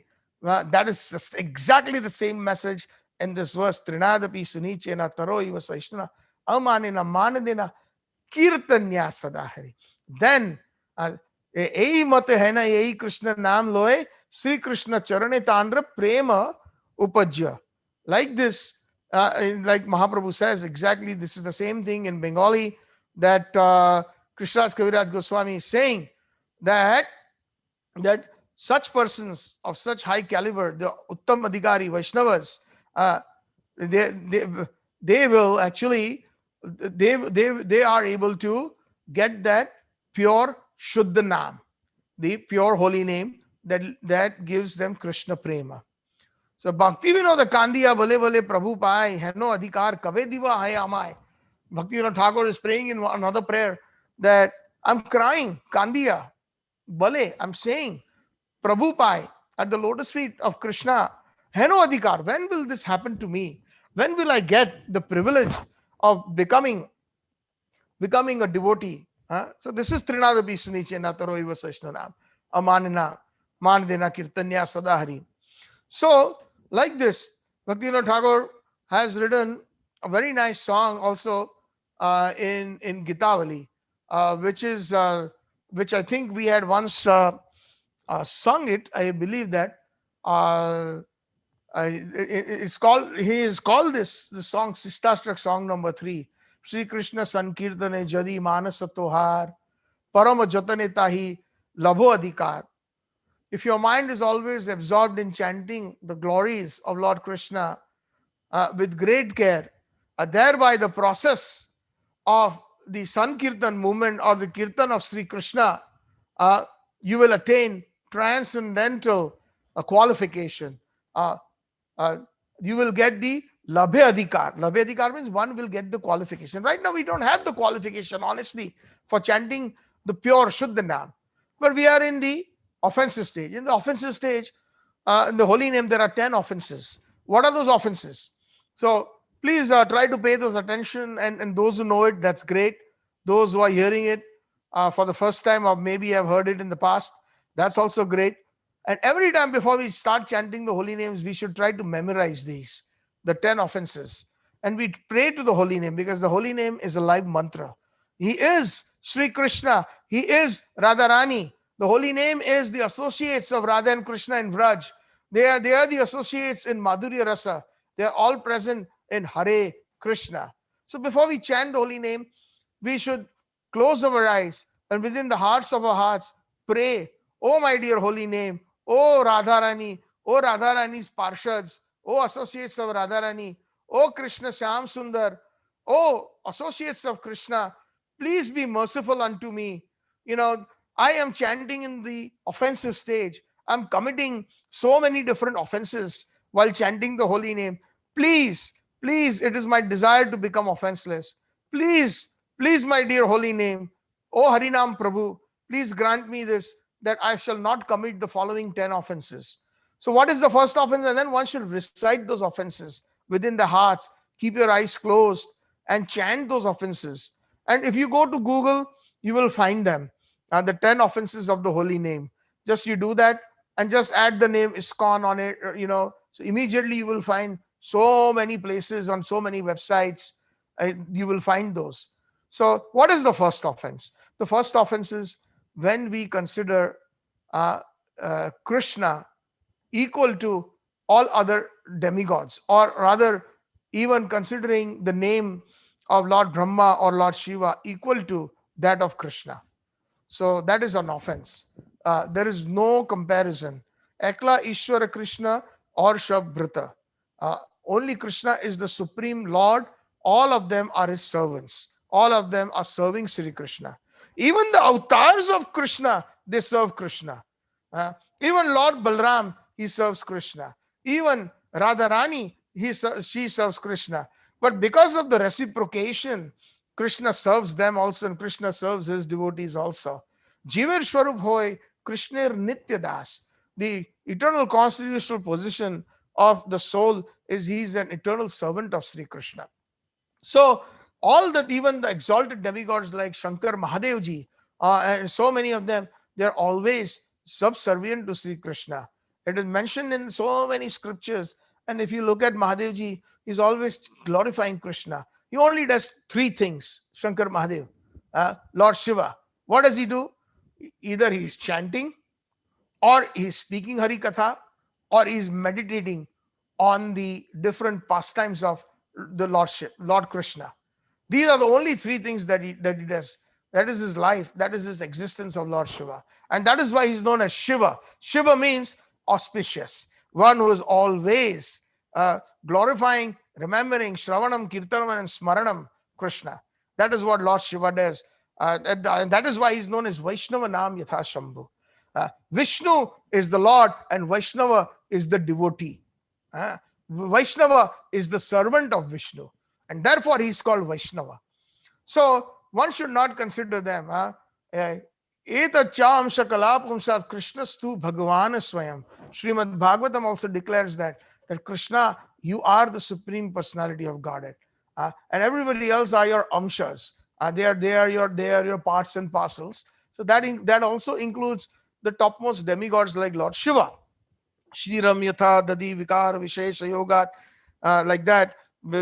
There is no difference between milk and yogurt, but at the same time, milk is, once it's transformed to yogurt, like that, Lord Shiva is considered like yogurt and Lord Vishnu is considered like milk. uh, but milk can be transformed into yogurt, but yogurt cannot be transformed into milk. So these are some of the wonderful analogies that the Shastras give us. So one should not, he's always chanting the holy names of Krishna, and he's always telling his wife, "Oh, my dear wife Parvati, you are so glorious. Dhanya Dhanya Giriraj Kumari, Puchat Hari Katha Prasanga, uh, Tribhuvana Pavani Sursuri Ganga." So he's glorifying his wife Parvati, Lord Shiva. Dhanya Dhanya, all glories to you, all glories to you. Oh Parvati, Giriraj Kumari. Why? Puchata Hari Katha Prasanga. You're always giving me the opportunity to speak Hari Katha. You're always asking me so many wonderful questions. Then what happened, my Lord? What did Lord Rama do? Tell me what happened, my dear Lord. What did Krishna do? Then what happened, my dear Lord? How did the gopis feel when Krishna left the Ras Mandal? Please tell us. Like that. Like Lord Shiva, if you all remember when we did the Srimad Bhagavatam introduction, the first speaker of Srimad Bhagavatam is Lord Shiva. But he's always glorifying his Lord, Lord Krishna, and his expansions and all his activities. So there is no comparison. That is why that is an offense. So those who have deities in the house and if they have demigods, please be extra careful. Nothing wrong. Always we can worship the common people. We offer obeisances. You know, calling each other Prabhu. Then Lord Shiva, Lord Ganesh, Mother Parvati, Durga Devi, they are so exalted. In one, we should offer our obeisances to them because they are always, in the service of Krishna. But they are not equal to Krishna. They are not God. And therefore, they are called in English, for lack of words, for the proper word, they are called demigods. But in the proper Vedic system, they are called Devi Devatas. They are not called Bhagwan. So we have to be very careful. So if you have deities of any Devi Devatas or demigods, make sure, and plus you have a deity of Krishna or Chaitanya Mahaprabhu or any Krishna Tattva or Vishnu Tattva, elevate their seat. One should elevate it a little bit. Even if your temple is small, you make a little box or use a little clean box, cover it with a nice silk cloth, and elevate the seat of Krishna. And that way, all the demigods will be also the Devi Devatas will be pleased. Otherwise, if there's a very, very big person, especially in the Vedic culture, in the old days, even the children, after growing up, and when the grandfather or the father was seated on a sofa, they would sit down in front of them. They would not even occupy the same sofa or the same level. So even when if a guru is there, somebody who is teaching us, then we should never consider ourselves equal. So even if they offer us a seat next to them at the same level, we should take a humble position. We should understand, no, you are my teacher, you are my spiritual master. My position is at your feet. I will sit down, or I will sit in a lower seat. They're very important. Some of these mistakes are being made, and those are offenses, and they are connected. That is why when we do the Nam, and when we have all these things that we do unknowingly sometimes, so that is still an aparat. Not knowing the law, not knowing the law is not an excuse. For example, let's say somebody comes brand new from India and he starts driving in Canada or the US. So, and our driving in the US and in Canada, we drive on the right side of the road, correct? And then this person suddenly, he has an international license and he's driven nice cars there, and he starts driving on the wrong side. He starts driving on the left side, and if the police sees, the cop is going to pull him over and give him a ticket, for many tickets, for dangerous driving, impeding traffic, and so many other tickets will be slammed on that person with heavy fines, and his license will be taken, and he will be asked to present himself in court for committing these offenses. So then if he tells the officer, but sir, I am from India, I did not know we are not supposed to drive on the right side. In India, we drive on the left side of the road, or if somebody's from UK, it's the same story, right? They drive on the left side of the road. So then, no, I don't think so. Sorry, I think UK is also right side. It's been a long time since I went there. But anyways, you all get the point what I'm saying. So not knowing the law, it's not an excuse. So sometimes we commit sins and we commit offenses. There's a big difference between sins and offenses. Sins can be eradicated by chanting the holy name. Sins can be eradicated from forgiveness. But when we commit offenses, uh, especially to Vaishnavas, they're very difficult to eradicate unless and until that Vaishnava who we have committed an offense against forgives us. Like we have seen in the example of the Sudarshan Chakra, and that went behind Durvasa Muni, and Sudarshan Chakra that went behind Jagai and Madai. So we have to be very, very careful not committing, and that's why we do not get the optimal results. Unknowingly or knowingly, we are committing offenses. So well, it is a big mistake. In India, normally we say all gods are one. No. Now, where does it say in the scripture? Bhagavad Gita, Matta Paryana Anya Kinchit Ascha Dhananjaya. There's nobody equal to me. Oh Samaruddha. Krishna says there's nobody equal to me. He himself, the supreme, wherever Krishna speaks, Shri Bhagavan Uvacha. Uh, Whenever Lord Brahma speaks, Sri Brahma Uvacha. Wherever Sri Lord Shiva speaks, Rudra Uvacha. They don't say Bhagavan Uvacha. Whenever Naradji speaks, Narada Uvacha. But whenever Krishna speaks, Sri Bhagavan Uvacha. So this is what we have not been taught from our childhood. And then otherwise, none of these so-called, nowadays the temples have become a business. In our Toronto GT area, I've heard that there are over 400 big and small temples. People are opening small shopping centers where they generally you can buy your milk and your candies and your sodas and all your small necessities. The Ma and Pa store on the street corner, they are leasing properties, 1,000 square feet, 2,000 square feet, and they are importing deities from India, and they open a complete nice shop. They have Ganesh ji, they have Shiv ji, they have Kartikeya, they have Sai Baba, they have Radha Krishna, they have uh, Ramchandra Bhagwan, Sita Mata ji, Lakshman, and Hanuman ji deities, and they have all kinds of deities set up. Why? Because it is a business. Somebody has some faith in some particular Devi Devta, somebody in Sai Baba, so they will come and they will offer something in the box in front of Sai Baba. Somebody has faith in Lord Ganesh, so they will come and offer obeisances to Ganesh ji, and then they will do puja, and they will do this and that. They will install Navagraha, the 9 planets, and then there will be a box in front of the Navagraha, so they can offer. No, this is not the purpose. It was never like that. It has become a business. All these Brahmins, all these people, they started doing this, and now it has become a business. We know of certain people who are business magnates, in the Toronto area, who have industries. And at the same time, they have opened Shani Mandir. And in the Shani Mandir, there should be only Shani Dev, but they have all other Devi Devtas. Somebody has opened Sai Mandir, and they have all other Devi Devtas, and including the Supreme Personality of Godhead, Sri Krishna, and his consort Radharani. This is very, very wrong.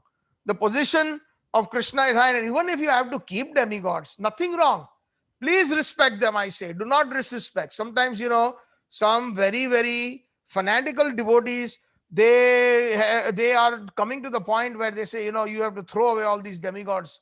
I remember in Chicago many years ago when I used to go to the for the Sunday feast, and one Mataji was crying sitting outside in the lobby, an old lady.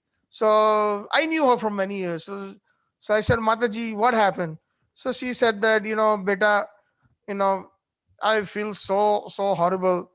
And I don't know why I raised my son to see this day today. I said, what happened, Mataji?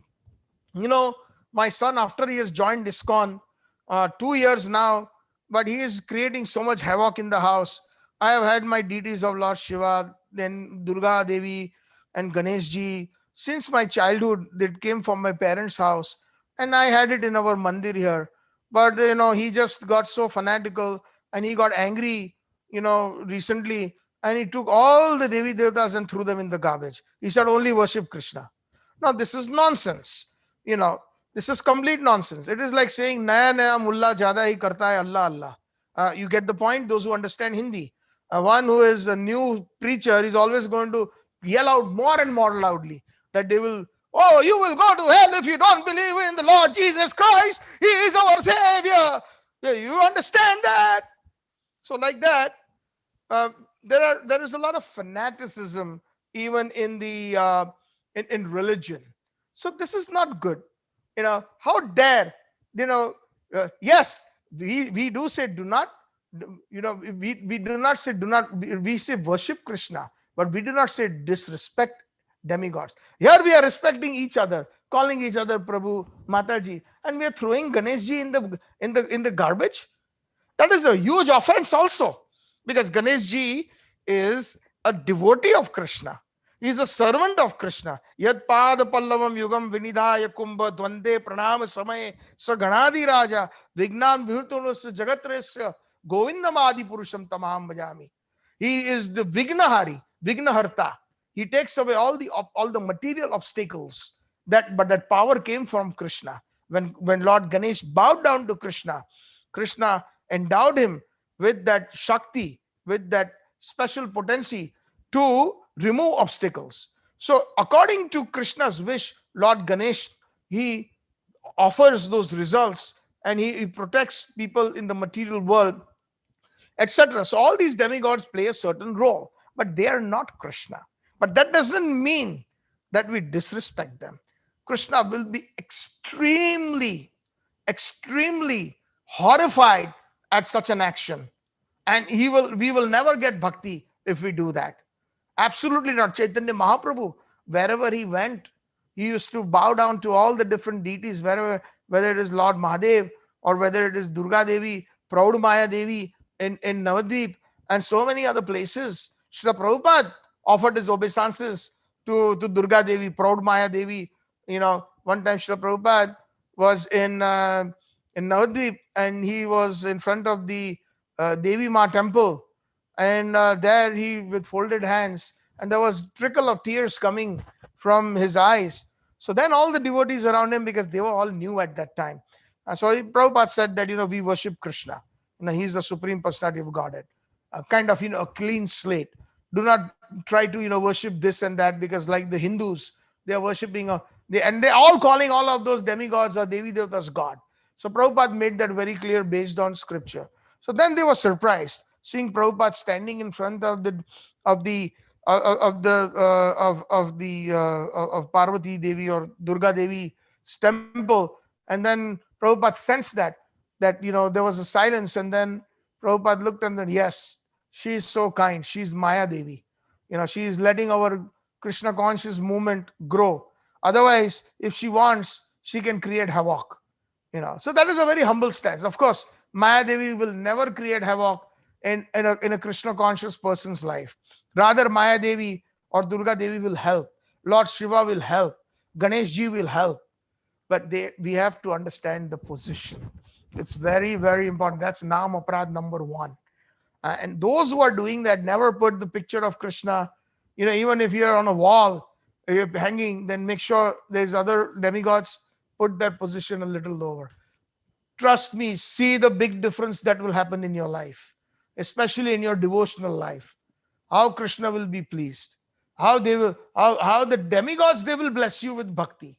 Otherwise, everybody goes to the demigods with a long list of material things. That's why the demigods are placed in this material world, so that they can fulfill material desires. Ichha anurupam asi yasya cha cheshtate sa govindamadi purusham tamaham bhajami. Offense number one. So I think I've elaborately and sufficiently tried my best to explain. Comparing Krishna with any demigods, Devi Devtas, either the holy name or in terms of the deities or otherwise. Krishna's personality is supreme. Any Krishna, Vishnu, or Narayan Tattva, they are of a completely different category. And another thing that I will add, the Narayan and Vishnu Tattvas have 60 qualities or 60 gunas. Nandan Krishna, the supreme personality of God, has 64 super excellent qualities. Lord Shiva, he has got uh, he has got 55 qualities, and Lord Brahma has got 50 qualities. So the highest that a human being can attain is 50. Even we can become Brahma once we qualify. Just like somebody who qualifies, like gets the topmost marks in an exam with flying colors, qualifies to get a very topmost seat in the college or in an academic area, right? There might be very limited seats, and only maybe it's only one, or maybe it's one person who is going to get that job for the CEO of a company and the qualifications. So to become a CEO of this Brahman, one can become. We have, but we have to obtain 50 gunas. Lord Shiva has 55, and any of the Vishnu tattvas and Narayan tattvas, they have 60. But Nandanandan Krishna, from whom everything emanates, including all avatars, he has got 64 super excellent qualities. So there are so many different examples that came to my mind that I'm trying to explain in as much as I can. So we should not commit this offense. Nam aparad number one. So chanting the holy names, but if we commit these offenses and we consider Krishna on an equal level with any other demigods, then that is an offense. Then our holy name will not be pleased. It will not give us the desired result quickly. Good enough. So that's one. Number two, uh, the second offense is that to blaspheme Vaishnavas. And Vaishnavas means pure Vaishnavas. Actually, we should not blaspheme anybody. But especially if we have by mistake or unknowingly committed an offense against pure Vaishnavas, then we are in big trouble. And we see the example. I did not elaborate. Lord Nityananda, he's the Lord, of course. Jagai and Madai got into trouble. Sudarshan Chakra came to cut their heads off. Amrish Maharaj, a Vaishnava, a devotee, and Durvasa Muni, also a saintly person, but a devotee takes precedence over any saintliness.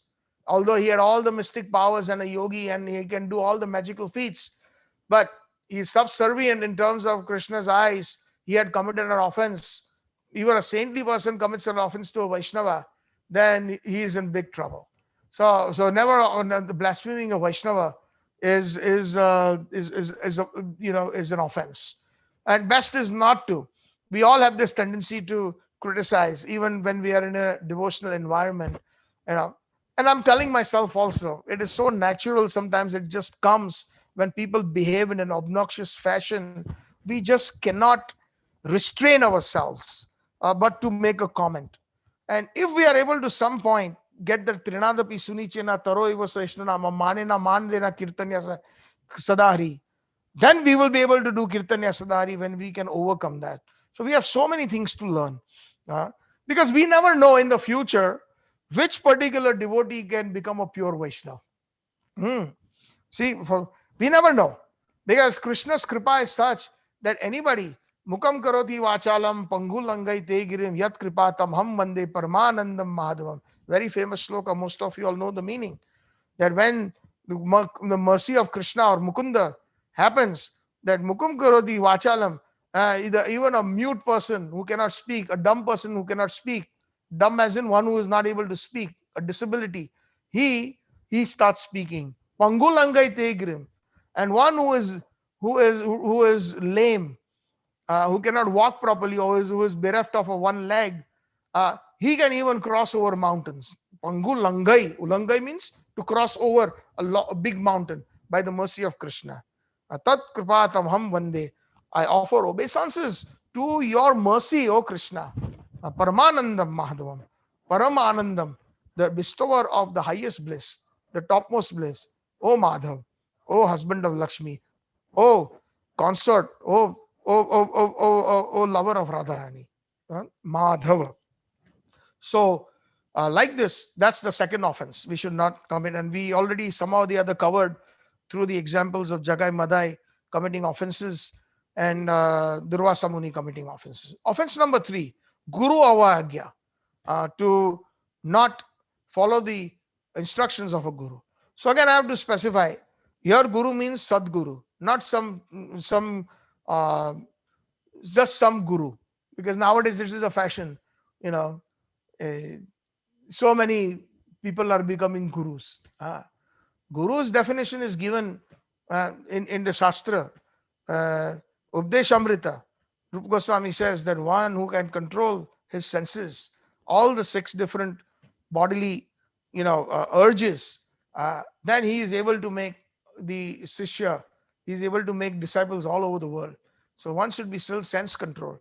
But those gurus who are drinking tea, coffee, or those who are gluttonously eating pizza, pasta, cake, it doesn't matter if they are elected gurus or selected gurus, or they are in ISKCON or outside of ISKCON, simply offering it to Krishna, putting a tulsi leaf and offering pizza and pasta, that is not high class bhakti. We have to learn what to offer to Krishna. They never offered those things to Krishna. That is a Sagvadiyo Dharam. Sagvadiyo Dharam means that, it is some kind of a compromise we are doing, or we are told that we have to offer to Krishna without onion garlic. So we are offering. But Anukulyena Krishna Anushilanam. Is this something that pleases Krishna?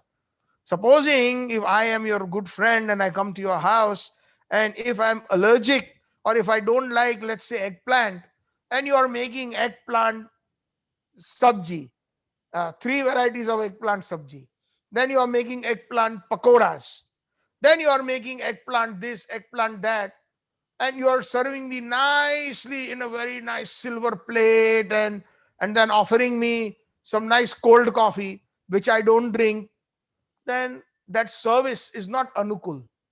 Service means what? The recipient of the service should be happy. He should be satisfied, not necessarily the renderer of the service. Please try to understand, this is the highest concept of real seva. The highest concept of real seva is the recipient of the service. That is whether it is Guru or whether it is Gauranga, whether it is Guru or Krishna. They should be satisfied. It is for pleasure. So if we try to compromise by saying it is okay to eat this pizza and pasta, and nowadays, people are eating chocolate, that's not allowed. Prabhupada has said no. We are all guilty of that. We are not really strictly following. So that is Guru Avagya. That is why we are not growing leaps and bounds. We should be if we had chanted, when, let's say, some of us who joined the movement, let's say 30 years, 35 years ago, why is it today that Krishna is not dancing on our tongues? Why is it that with the symptoms that Mahaprabhu is describing in verse number 5, Nanam Galada Shrudharaya, Vadanam Gadgada Rudayagira, Pulakir Nachitar Vapur Katha, Tava Nama Grihaneshu Bhavishyati. Why? The answer is simple. We are committing offenses. We are committing offenses, and the more aware we are, the more we will try to we will be conscious of not committing those offenses. So please, dear devotees, this was offense number 3, not following the instructions. Guru Mukha Padma Vakya, Chittete Koriya Aikya, or na Kori ho mone asha. We should always, the lotus mouth, or whatever emanates from the lotus mouth of a Sadguru, pure Guru, Chittete Koriya Aikya, I will always, follow his instructions heartily through with my, in the core of my heart. I will follow his instructions. So that is why Srila Prabhupada, why is he successful? A.C. Bhakti Swami, he followed the instructions of his spiritual master. He was feeling so guilty sitting in Vrindavan. Oh, I'm here, doing my own bhajan at the age of 69, 70 years. When I was young, my Guru Maharaj had instructed me to go to the West, preach this message of Krishna consciousness, the message of Chaitanya Mahaprabhu, teach this pure devotional message to the English speaking world, and I've not been able to do it. Prabhupada feels so meek and humble, and he's repentant. But then he leaves Vrindavan, begs, goes to Bombay, sits 1 month on the stairs of a big shipping corporation just to meet the CEO. It's not easy just to walk into and meet the Rockefellers or the Warren Buffets or the Ambanis or the Mittals. No. We have to really be placed up there, and we have to really know somebody high there for them to even meet us for 2 minutes, honestly speaking. So he simply just was waiting, Prabhupada, that when she's going to pass one day on the stairs, I will catch her. And he was sitting there in the sun. Finally, when she saw a sadhu sitting, she said, Swamiji, what can I do for you? So he says, I need to talk to you. When can I come see you? Okay, come see me. Appointment was made. And then he says, please, my Guru Maharaj instructed me. And I know that you have ships going to the United States. You have shipping lines. Please give me one little place in your shipping berth. I don't have any money. I'm just a sadhu. I'm a mendicant. Please. She said, these are cargo ships. They're not for passenger. And you're an old man. You will not get those comforts. He says, please, you are a Vaishnavi. And she happened to be a Vaishnava from the Pushtimargi Sampradaya, from the Srinathji Sampradaya, from the Vallabh Sampradaya. She understood. And finally, she made the arrangements. And the rest is history. Prabhupada writes on that Jaldut. We just read that poem a couple sessions ago about his humility. That I've been given this big name Bhakti Vedanta, but if you so like my dear Krishna, my Gurudev, please let it come to fruition. Because they've given me this big name. I do not have any devotion, no bhakti. But somehow or the other, you have brought me here to the West. These people are full of ignorance and full of passion. How will they understand your message? Oh Jagat Guru. He addresses Krishna as Jagat Guru and Jagat Guru his Bhakti Siddhanta Saraswati Thakur, preceptor of the world.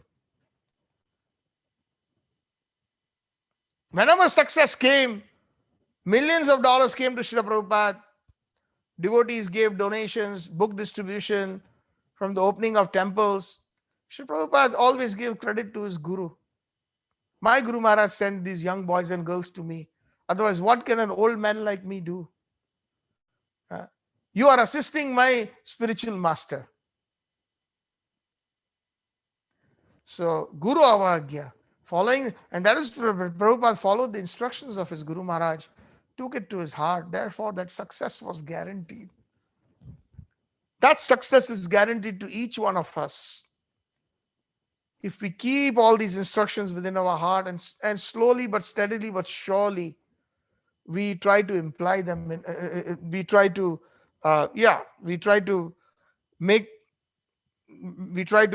imbibe and act accordingly in our lives.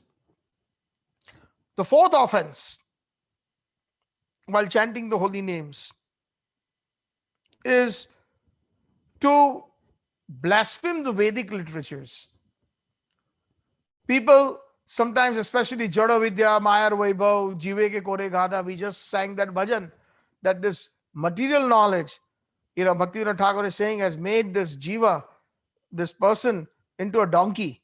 Jada Vidya, the material knowledge. Mayar Vaibhav, under the influence of Maya. So, there's so many people, what is there in the Bhagavad Gita? Bhagavad Gita is nothing. Somebody wrote it. Nowadays we need technology, we need this, we need that. They're blaspheming the Vedas. And blaspheming of Vedas means also give different interpretations. We find people taking a glass of beer in their hands and trying to, in a book club, discuss Bhagavad Gita and try to concoct the meanings because they're scholarly in nature. They've studied arts. They've did MA, Master in Arts. They've studied Sanskrit. We find that in the elite society, whether it is Bombay, Delhi, Bengal, the elite society has to have that wine glass in the hand before they discuss poetry. They hear ghazal. They consider ghazals and Bhagavad Gita slokas, and they try to mix and match, blaspheming the Vedic literatures. Because Dharmantu Sakshat Bhagavad Pranitam, the word of God is the Vedas, non-different from Krishna. The word of God, the name of God, the paraphernalia of God, the pastimes of God, they are God. They are non-different from God. So the Vedas are actually Krishna. So blaspheming the Vedas, that's an offense. Offense number 5, to give some interpretation to the holy name. To give some interpretation. I think the holy name means this, holy name means that. That's an offense. Offense number 6 is to consider the holy name to be an imagination. People are chanting Hare Krishna, Krishna Krishna, Hare Hare, Hare Ram, Ram Ram, Hare Hare, Shri Krishna Govinda, Hare Murari, He Nath Narayana Vasudeva, Achyutam Keshavam, Sridharam Madhavam, all these different names of the Lord, that are there, they are imaginary. You know, some poet has written them, they are all imaginary in nature. That is an offense. Calling the holy names of Lord imaginary means that is atheistic, because the holy name is the Lord. The holy name is Krishna. Denying the holy name means denying the existence of Krishna. It's a big offense. Offense number 7, Nam Aprad. Number 7, to commit sinful activities on strength of chanting the holy names. Nama balasya papa. Yes, the holy name is so kind that it can, just one holy name can eradicate millions and millions of impious activities and sinful activities. But deliberately to commit sinful activities and then say, aha, I know the formula. I will do all the wrong things, I will commit all the sinful activities, and then I will chant Hare Krishna. Hare Krishna is who? Is Krishna, Radhaji, Krishna's associates. Are they fools? No, they are not fools. They are kind, but they are not fools. There's a difference. Sometimes a kind parent will overlook many, many bad things that a son or a daughter does. But that means they're not fools. They're kind. So deliberately, if one does that, then from a sin it will become an offense. From pap it will become aparad.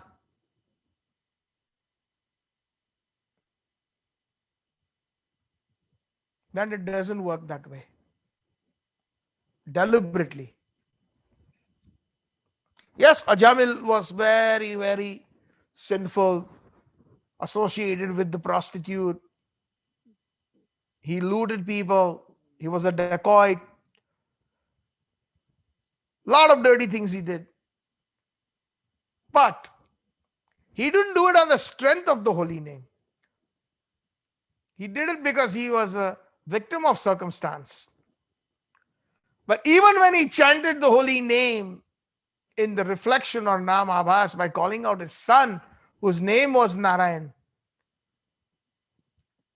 he got an amazing, wonderful destination eventually, back home, back to Godhead, to Vaikuntha. Instead of the agents of death who were just standing there to take him away, drag him to the netherworld, to the hellish planets, he got saved. But deliberately taking the holy name and deliberately committing offenses, it is like a bathing of an elephant, which was rejected by Parikshit Maharaj. An elephant bathes in a very nice, pristine lake or a water body for hours, and then when he comes out, on the very first step he takes on the bank, he splutters mud all over his body with his trunk. He becomes dirty again. So, what is the use of that kind of repentance? It is considered the bathing of an elephant. Manye kauchara socham. Kaunjara socham. I consider that as the bathing of an elephant. And that's what's exactly happening nowadays. Especially, we find Prabhupada used to mention the Christian church and the Catholic churches. There is a box, confession box. People come on Sundays, and the priest goes into one side, and the confessor goes into the other side. Father, I have sinned, please forgive me. Father will ask, what have you sinned? Oh, I did this. Okay, sin no more. In the name of the Father and the Son and the Holy Spirit. Amen. And then he will leave. And then he will come back again the next Sunday, and the next Sunday, and the next Sunday.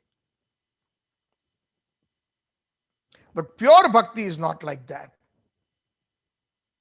So the point is that if we deliberately consider on the strength of chanting the holy name, then we are abusing. And the holy name is Sri Krishna and his associates, and they are not fools.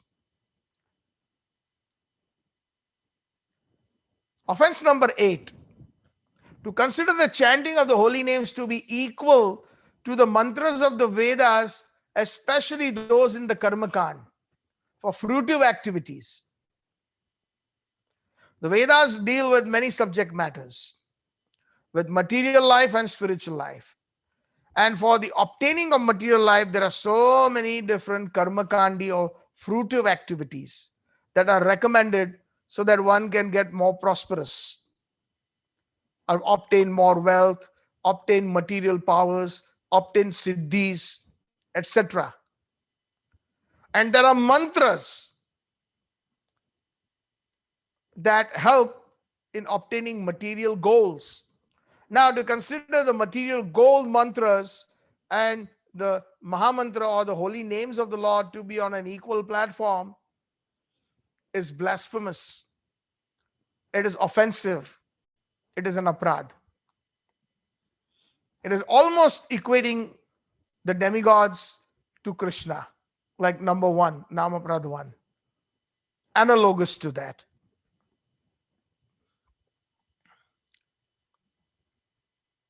And never ever, my dear friends, for material gain, chant the Mahamantra. Don't do that. If anyone like has any material needs, don't chant the holy names for that. That is not what they are meant for. The holy name can give it to us, no doubt. Just like a very, very rich person who is very magnanimous. If one goes to him and says, "Can you give me $1?" Okay, I'll give it to you. But somebody will ask, "My dear sir, can you give me $1 million?" Sure, I'll give it to you. Somebody will ask, "Sir, can you give me $10 million?" Sure, why not? Take it. I have a lot. I can give it. So, just a analogy here. We're asking $1 for the holy name when it can give us Krishna himself. He can deliver Krishna, the Supreme Personality of Godhead, where we can sing, play, dance, cry. Make him your best friend. Make him your son, your child. Make him your lover. And one who has Krishna has everything. Janmadi yasya. Everything emanates from Krishna. Is it true or not?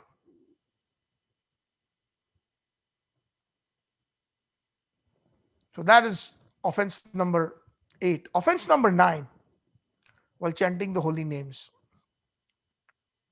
One should not preach the glories of the holy names to unfaithful persons.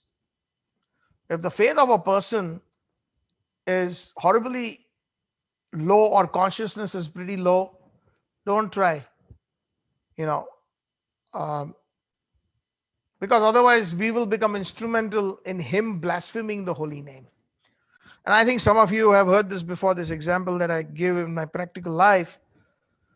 Chicago downtown, State Street, right outside the subway, outside Marshall Fields. I still remember that. There was one preacher, enthusiastic. He had his microphone, his little guitar. He had his little boombox right there. And he had the Bible in his hand. And he was reading out the different verses from the Bible loudly. And many people were going past here and there. And he was being what's the word? He was being, he was exerting a lot of pressure in his preaching. So I guess some of the onlookers or the passers-by didn't like it, and they were not of a very good character. And they said, "F Jesus, F you, F your Father in heaven." So now, the reason why that person was uttering the F word is because that person who was preaching was not careful enough of using some discretion, or he was too fanatical in his preaching that the other person, he was instrumental in the other person blaspheming. So that is one of the things about, devotee. Jai bhaje Krishna, Shai bado chatur. One who worships Krishna is very clever. So let us not throw that cleverness into and fall for the pitfall of fanaticism. And this is something similar to all those book distributors. Another practical example, some of the people who are very over enthusiastic in distributing books, that's good, devotional books. But again, don't cross the line. If you're approaching somebody on the street or knocking on a door, and if the person is not interested, you tried once politely, tried a second time, and then if the person is just not interested, let go, please. Do not hold their hand or don't walk in front of them, you know, thinking that it's devotional service. Because I saw that with my own eyes, Niagara Falls, a few years ago. Some enthusiastic devotee, fanatically enthusiastic, followed somebody, you know, for quite a distance, trying to give that Bhagavad Gita for $10. And then the person finally gave in and says, here's your $10, leave me alone. Disgusted. He took the Bhagavad Gita, walked a few further paces, saw a dustbin, a garbage bin, and dumped it in there. That's not book distributions. I beg to differ greatly. We find that sometimes we are pressurized without even recognizing. In temples we go, oh, tomorrow is Gita Jayanti, Prabhuji, how many boxes will you sponsor? So if somebody says, you know what, I already did it last year, or I already did it this year, or not at the time, then there is no point in arguing with a person. You're only creating some averseness. You tried your best, you did your part. If a person doesn't want to, everybody's got free will. Do not kind of become Krishna, or do not kind of become Prabhupada, or do not try to become Mahaprabhu, that we can deliver the whole world and we are so qualified. That position to accept is also humility. And see the success then. Every time we try to distribute a book, what do we have in our heart? Or we are trying to preach somebody Krishna consciousness. What is in our hearts? The preacher especially.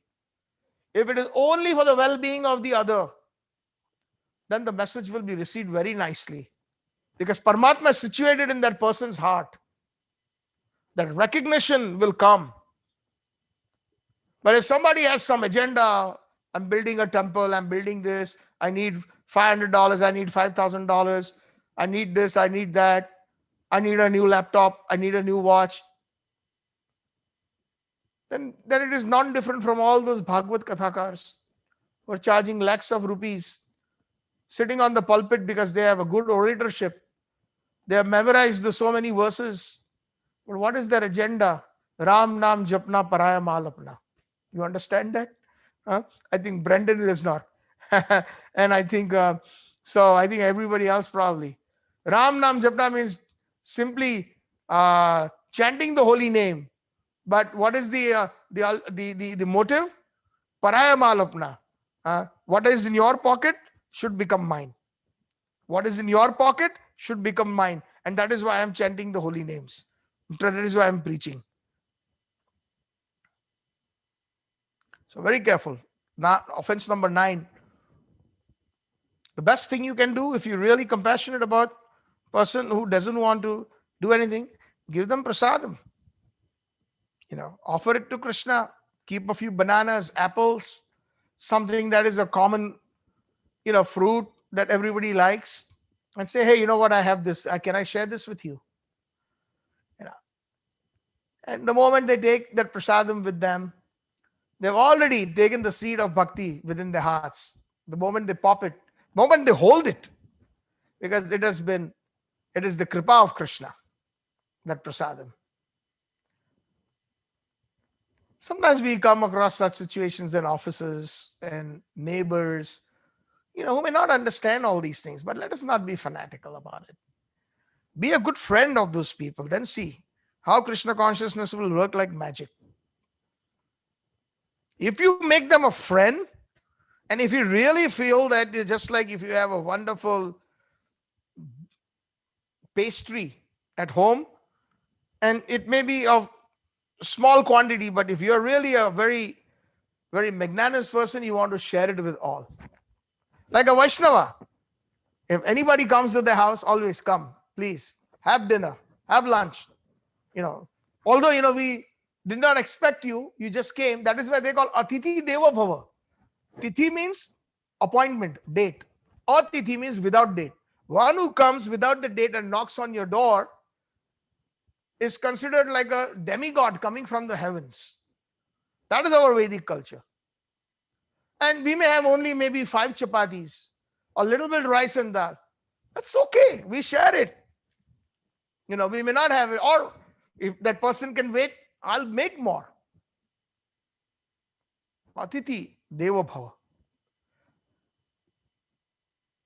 So the thing is, Krishna consciousness is about sharing. You like it. We like it.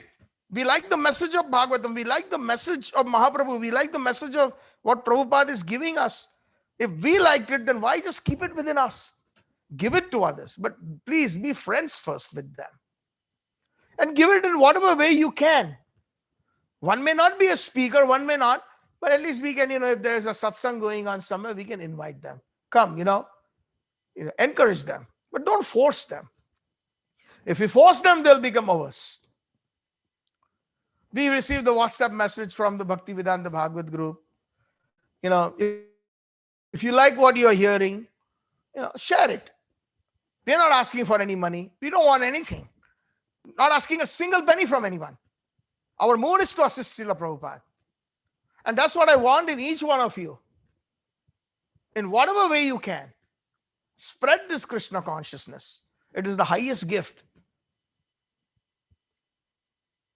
And finally, the 10th offense.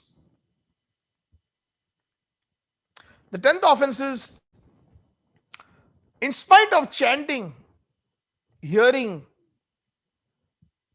studying the scriptures, etc., or involving oneself in devotional activities, we remain materially attached.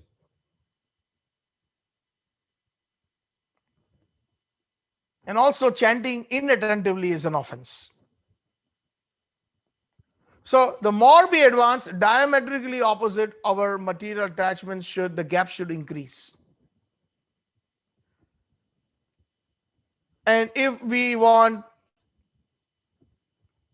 milk, yogurt, cream, butter, we want to spread ourselves everywhere,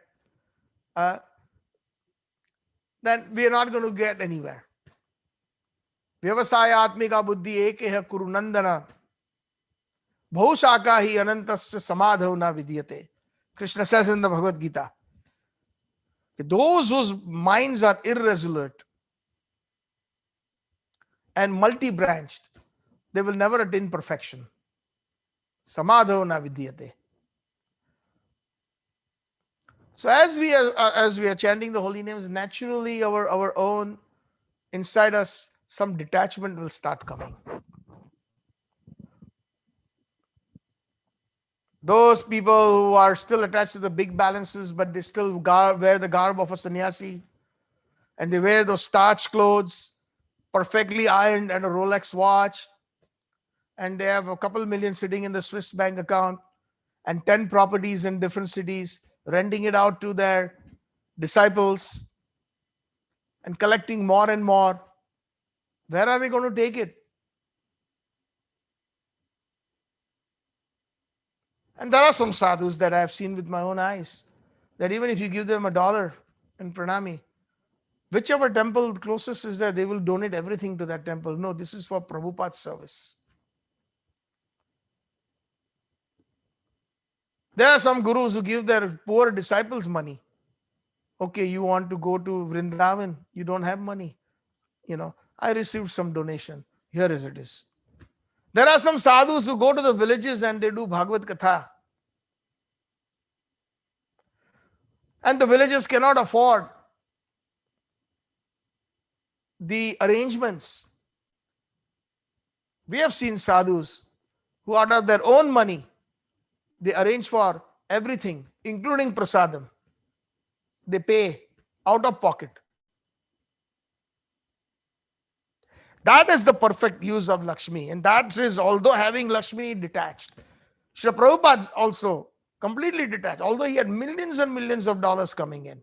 Bhaktivedanta Bhagavad Book Trust, BBT, it's a multi-million dollar devotional institution that Prabhupada created separately from, just from the books. But Prabhupada never used it for himself. Not one penny. It was always, if some temple was in trouble, needed some Lakshmi, Bhaktivedanta Bhagavad Book Trust would come to help. Prabhupada would instruct, give them the money. They need it. But that spirit, few have and many have lost.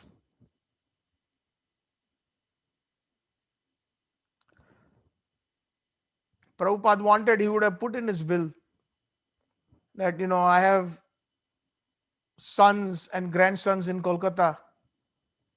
They should get my inheritance, which is ISKCON. But he clearly said, no, this is my Guru Maharaj's institution. It is not my family's. If they come, refuse them. Just give them prasadam. That's it. But if they try to claim that this is a part, they are a part, they want the assets of ISKCON, no, no. So money is not an impediment. Lakshmi is amazing. Money, but it depends. Yukta vairagyam uchyate, Rupa Goswami says. Krishna sambandha. If one has the money and one wants to spend it in Krishna sambandha, spreading Krishna consciousness, uchyate, that is yukta vairagya. Vairagya means detachment. But yukta means to engage that detachment in Krishna's service, even if it is millions of dollars. So that's the 10th offense. So basically, these 10 offenses we should avoid. My earnest request, you've heard it now. Those who don't know them, download them from the internet before you chant the holy names. I would humbly request, please recite these. When you recite these, this comes into a subconscious mind, and eventually it will become verbatim. And after verbatim, even if it is mechanical, at some point it will become a reality in our life. Some of us are committing all 10 offenses. Some of us are committing a few. But somewhere or the other, we are committing offenses. And that is why we are not getting. It's like a boat.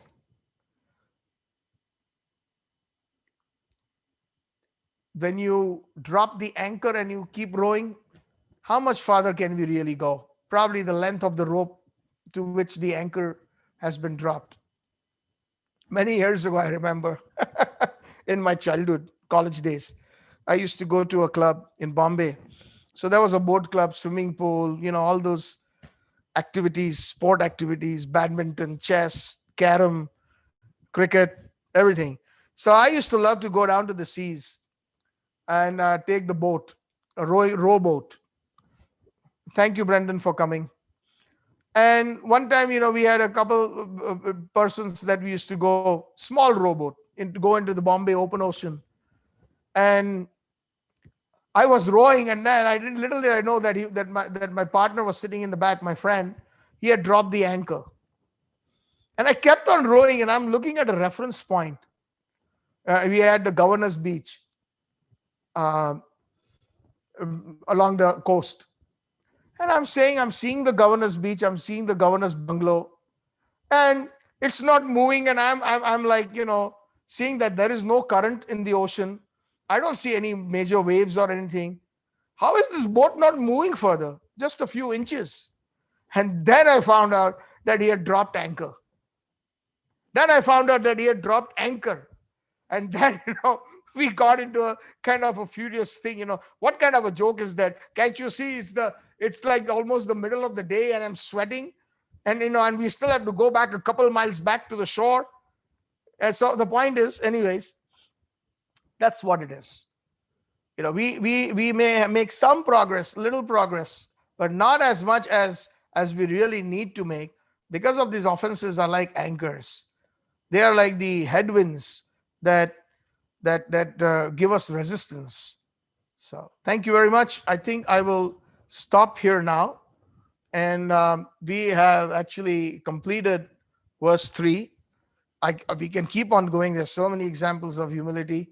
Trinadapi sunichena taroiva saishtunam amanina manidina kirtanya sadahri. Next week we will enter into verse number 4, uh, which is na dhanam na janam na sundarim kavita va jagdish kame mama janmani janmani ishware bhavatat bhaktir ahituki tvai. Gaurang महाप्रभु की जय, श्रील प्रभुपाद की जय, ब्रह्मपदो गौड़ी संप्रदाय आचार्य गुरुवर की जय, गौर प्रेमानंदे हरि हरि बोल, गौर प्रेमानंदे हरि हरि बोल. So Anuprabhu, you can take over from now.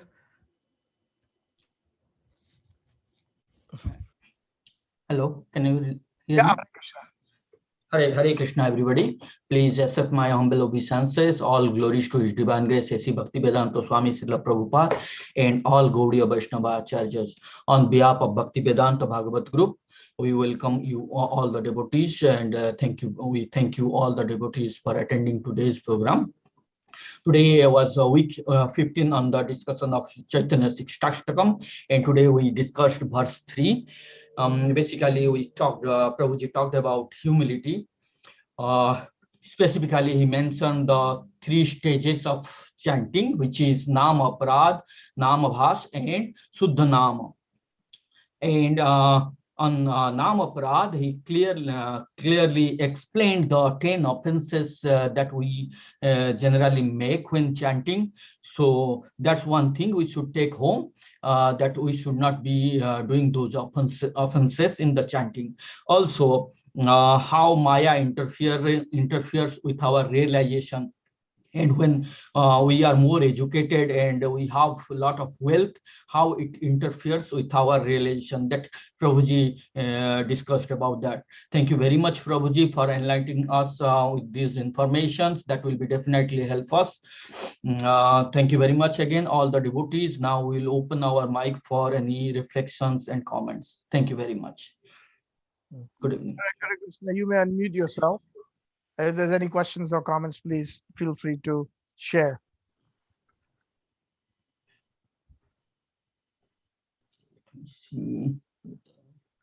Yeah. Now you are allowed to unmute yourself and ask questions.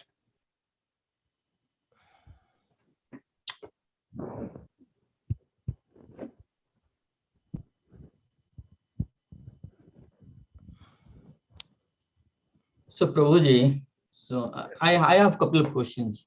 Sure. I want to understand clearly the first offense. Like I think you said the first offense is considering Krishna equal to demigods. What does actually that means? Like before, when I was a kid, I was worshipping Shiva. So I did all the bratas and everything. I did Shiva. But at that time, I was thinking Shiva is God and I am praying to him.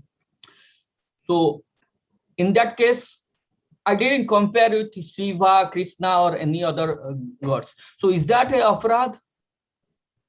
I mean, offense? Can you repeat your question slightly modified so I can understand it better, please? Yes.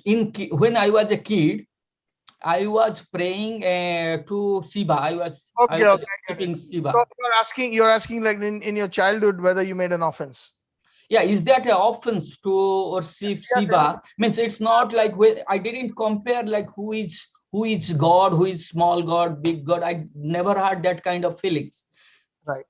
So it is definitely an offense, but again, it's innocent, and that is the reason why Krishna sends his devotees time and again. Ashiya prapanche jivera karane, Ashiya prapanche jivera karane lila koile shubhistar.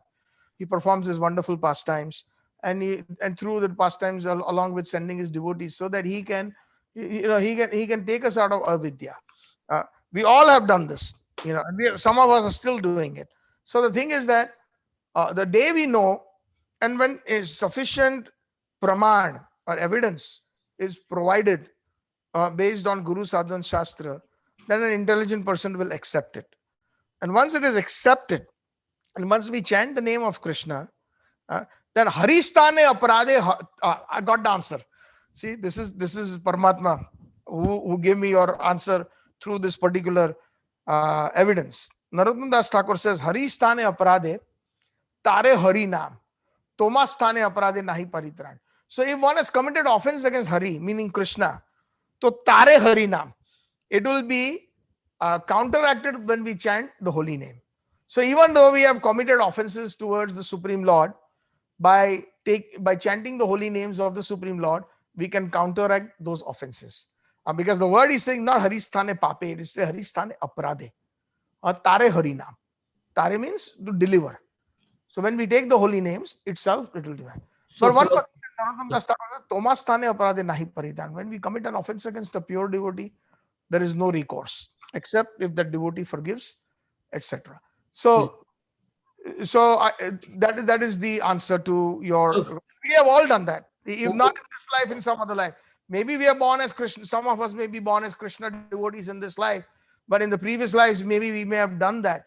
But the thing is, somehow or the other, we came in touch with the Vaishnava who gave us the knowledge, the information, who sowed the seed of bhakti, and we started chanting the holy names, and whatever was left or whatever we have to complete, we are still doing it in the process. So don't worry about that part. As long as now, deliberately, after knowing, if we consider that all gods are one, then we are like the Romans, Apollo. no, so definitely, Prabhuji, all gods are not one. We know that it's different, but like everybody has a different inclinations probably, but he may not compare. Suppose, like example, Yagi Vasudev is Shiva Bhakta, and there are Bhaktas for Vaishno Devi who I think I don't remember the name. I was watching the movie, but Vaishno Devi Bhakta whose different generations pray means does the puja for Vaishno Devi.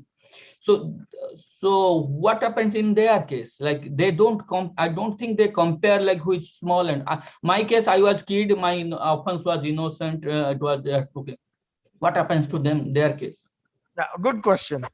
So what happens in that case? One may be an ardent devotee of Lord Shiva or Durga Devi or any other demigod. Excuse me for a second. Hare Krishna. What happens in that case? Their devotion is for material needs, and even though it may be expressed to that corresponding demigod that he is not doing thing for material things, when the demigod thinks that that person is qualified enough, then he introduces Krishna consciousness. There are many cases like this. Narsi Mehta was a Shiv Bhakt. He became a pure devotee of Krishna. What to talk about Narsi Mehta? I'm going to surprise you all.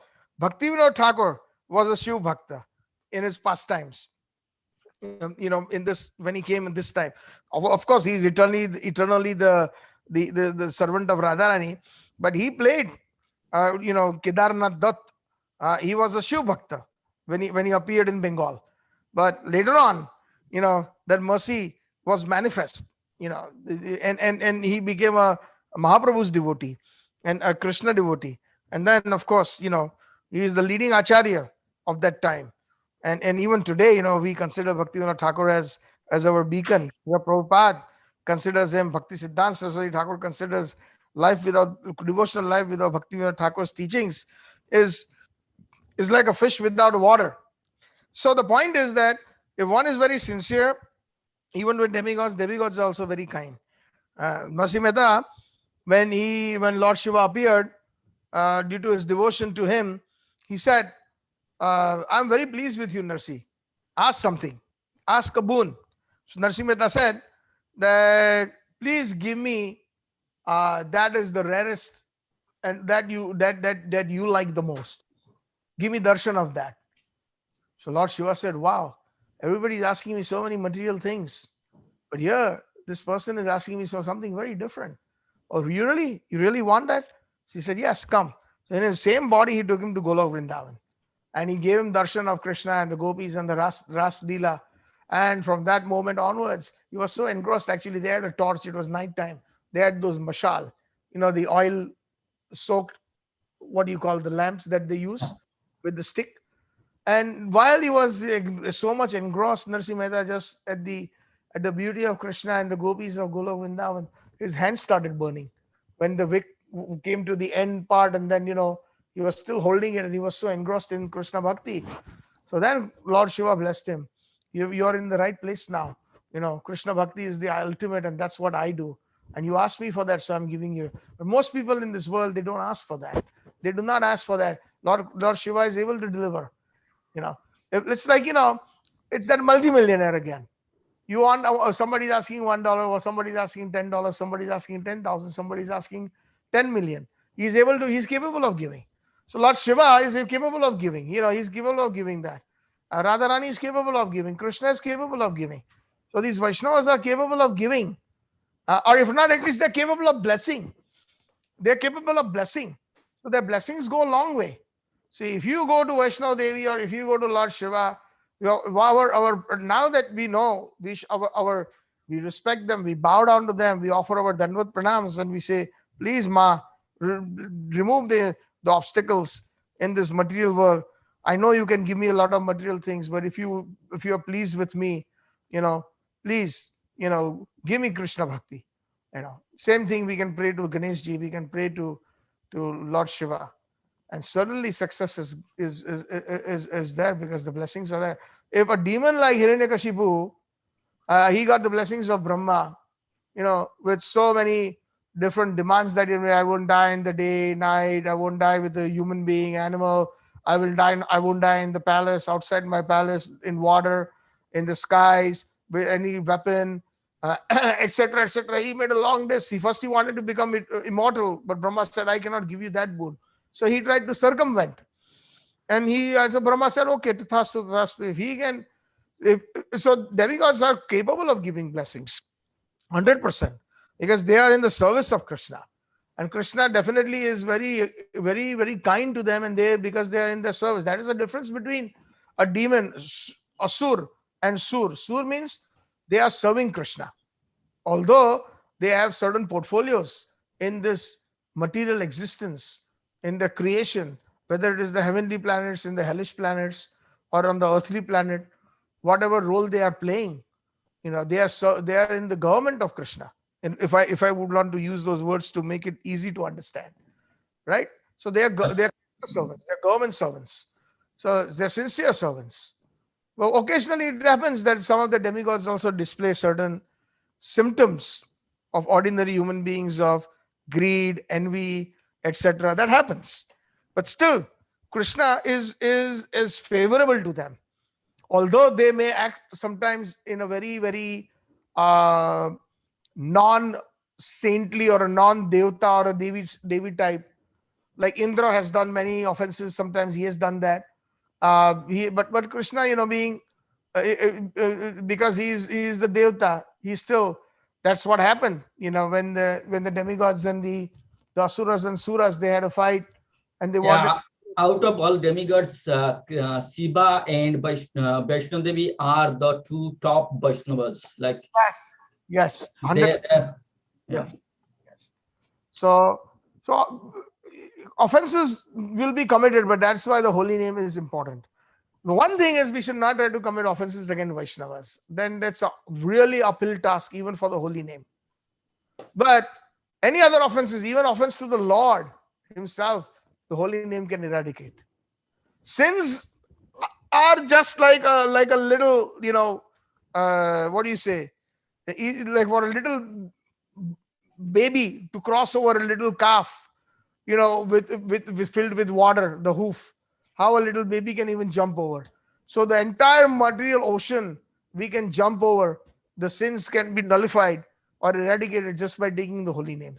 We cannot commit that many sins that holy name cannot absolve us of. But the problem is, we are constantly committing sins. So somebody may ask this question that, oh, I have taken Hare Krishna, I have heard Hare Krishna so many times.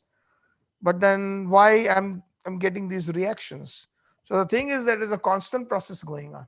While we are talking, while we are breathing, while we are walking in our yard, we are killing an ant.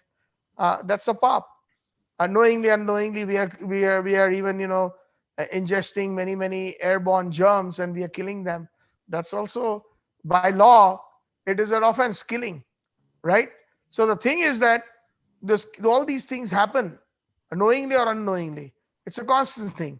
But what happens is eventually, when we continuously take the holy name, then we are completely under the guidance of Yoga Maya, not Mahamaya. Yes. At that time, everything that we do, a pure devotee does, one who is chanting Shuddhanam, is all good. Is all good. So even the killing of Arjuna is good, right? See the another example. Killing is bad, but Arjun killed because Krishna wanted. It was his desire. So the killing of Krishna, of all the opponents in the battlefield, did not incur a pap reaction on Arjun. As a matter of fact, he got the bhakti and he got the Krishna. He got the love and affection of Krishna. So this is something that we have to really understand. So I hope I was able to throw light, or should I further? Is there any further? No, I think I'm fine. So yeah, definitely when we pray Vaishno Devi, we can say pray to Vaishno Devi, but ultimately if we can say like make me closer to Krishna, make me closer to Vishnu, something like that. So Just give that me bhakti, ma. Just give yeah, me Krishna bhakti. Please give me your blessings. I really need them. yes, That's the perfect prayer. Ma, I need your blessings. Please. I know I'm trying to give, I've been in the material world since time immemorial, from Anadikal, and I'm so conditioned. I'm trying for bhakti, but I'm always attracted to money. I'm attracted to this. I'm attracted to material things. It's so difficult, ma. Can I get some help for your mother? Your mother will always help. yes. With that kind of cry, we do it. We do it to Lord Shiva. It's a very different prayer. And believe it or not, they will jump with joy. They will shower so many blessings. Okay, thank you, Prabhuji. So if anybody has any question, they can put forth. Otherwise, I will have another question, but I will wait if anybody. Okay, Anuprabhu, sure. Let's give a chance to somebody else if Yeah. somebody. No. Okay. Anybody else? No. Kavita Mataji, no question today. Haribol. Everything is clear?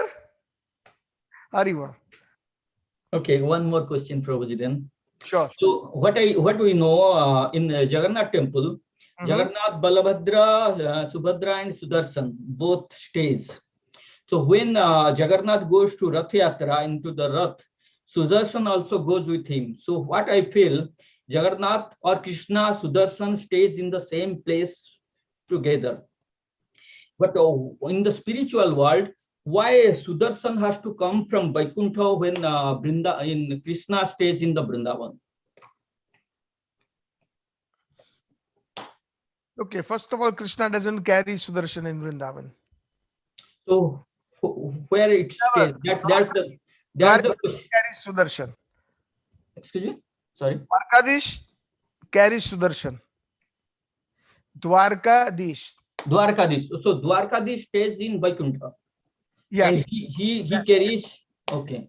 And in Lord Jagannath's temple, it is a representation of Vaikuntha. Yeah, Therefore, I know that. Yes, I know that. Sudarshan Chakra is there. Yeah. And So Sudarshan Chakra, along with the other Shankha, Gada, Chakra, etc., are the paraphernalia. Actually, they are associates of the Lord. They are real persons. They are actually personified.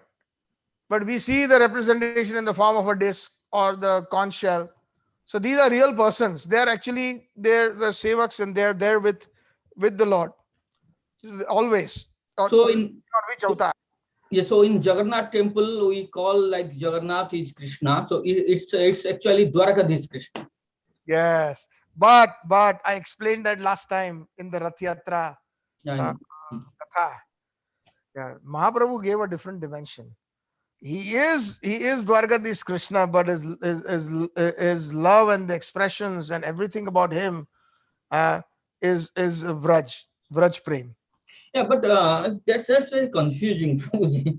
So Krishna, it's a different feeling, right? Krishna with a Dwarkadish feeling, Krishna with a motherly feeling. It's same Krishna, right? Sometimes I'm confused. Yeah, it sounds confusing. Okay, I can try to clarify that. When Krishna appeared in the jail of Kansa, he appeared as the four-armed form. So, Yes. and then Devki and Vasudev, they requested, please, become like a little ordinary boy. I can take you away from here. That is my desire. If Kans knows about it, he's going to create a big fuss and he's going to create a war against you. Please don't. So then he reduced himself into a baby, as per the desire of Vasudeva and Devki. And simultaneously at midnight in Gokul, Yashoda gave birth to two. One was the Maya Devi, Yog Maya, and Maya Devi, same thing, and which is Subhadra. Yog Maya is Subhadra. And also simultaneously gave birth to Nanda Nandan or Yashoda Nandan Krishna. So this is a secret. I have explained that before. Yeah, no, Uh, you have so that means here clear. yeah, 1 second. Okay. I think I will be able to finish, but if there's anything remaining, because I will lose my link. Okay, sure. No, no. Sorry about that. So when Vasudev, when the jail doors opened and Yogmaya made everybody sleep and all the doors automatically opened, the Yamuna ji parted, and Vasudev ji, he puts Vasudev Krishna on his head because he's the son Vasudev, and goes to Gokul. In Gokul also everybody's in slumber. Yogmaya has covered them, everybody, pin drop silence. The doors also of Nanda Bhavan are open.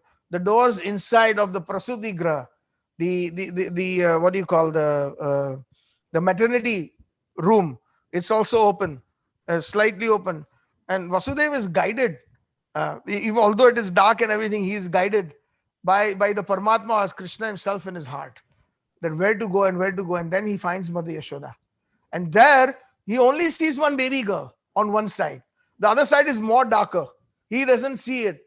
And Nandanandan Krishna doesn't even make a single no sound, nothing.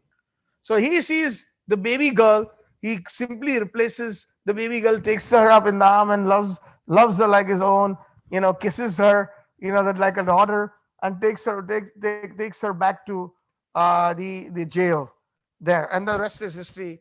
Then Yeah. Yogma is lifted. Everybody wakes up. The baby cries. The guards, they wake up.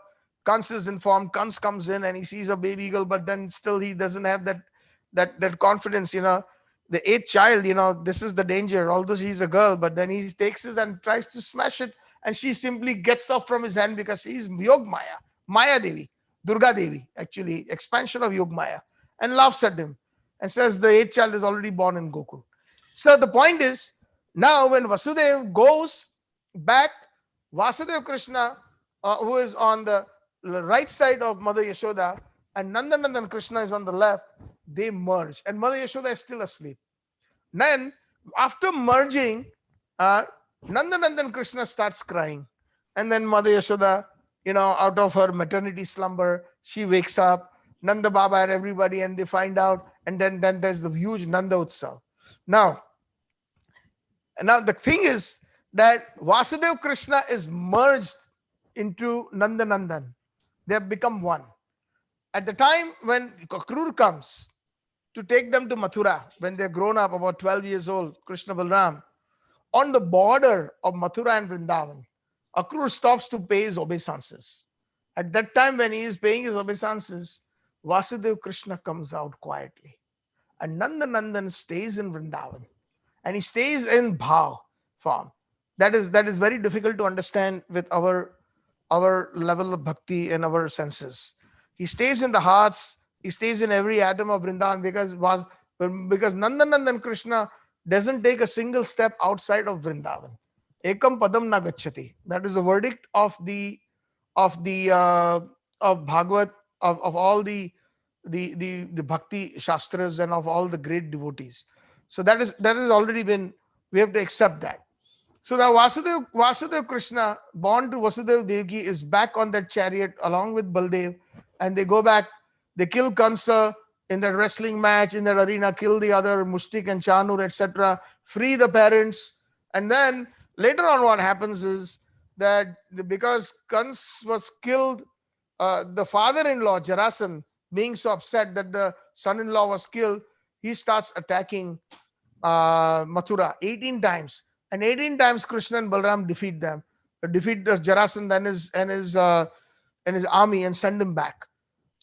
But the residents of Mathura, they're always in fear. Again, every time, even though you may win a war, but when there's a war situation, there's always anxiety, regardless of which party you are in. Huh? That makes sense, right? So Yeah. Krishna Balram, being so kind in Mathura, he asks Vishwakarma, the architect of the demigods, to create a beautiful big city in the middle of water. And therefore, when that was constructed, he transformed all the Mathuravasis to Dwarka. Dwarka was constructed in water.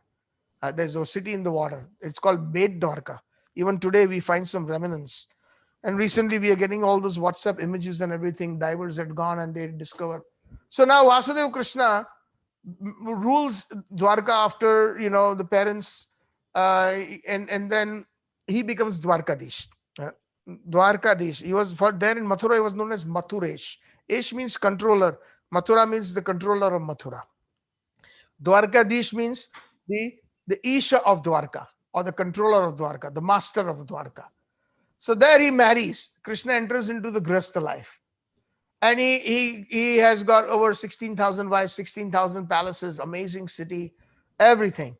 And then in that, in Dwarka, at night, he used to cry, remembering the gopis, remembering the gopas, remembering the cows, remembering Vrindavan, all his different pastimes, remembering Radharani.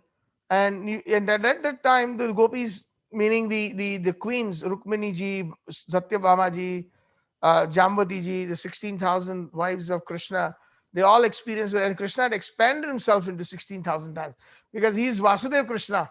He does that. That is the potency of Vasudeva Krishna. Nandan, he only expands in Golok Vrindavan. That's another quality. We had explained that during the Damodarashtakam. That is why he's called Vishnu.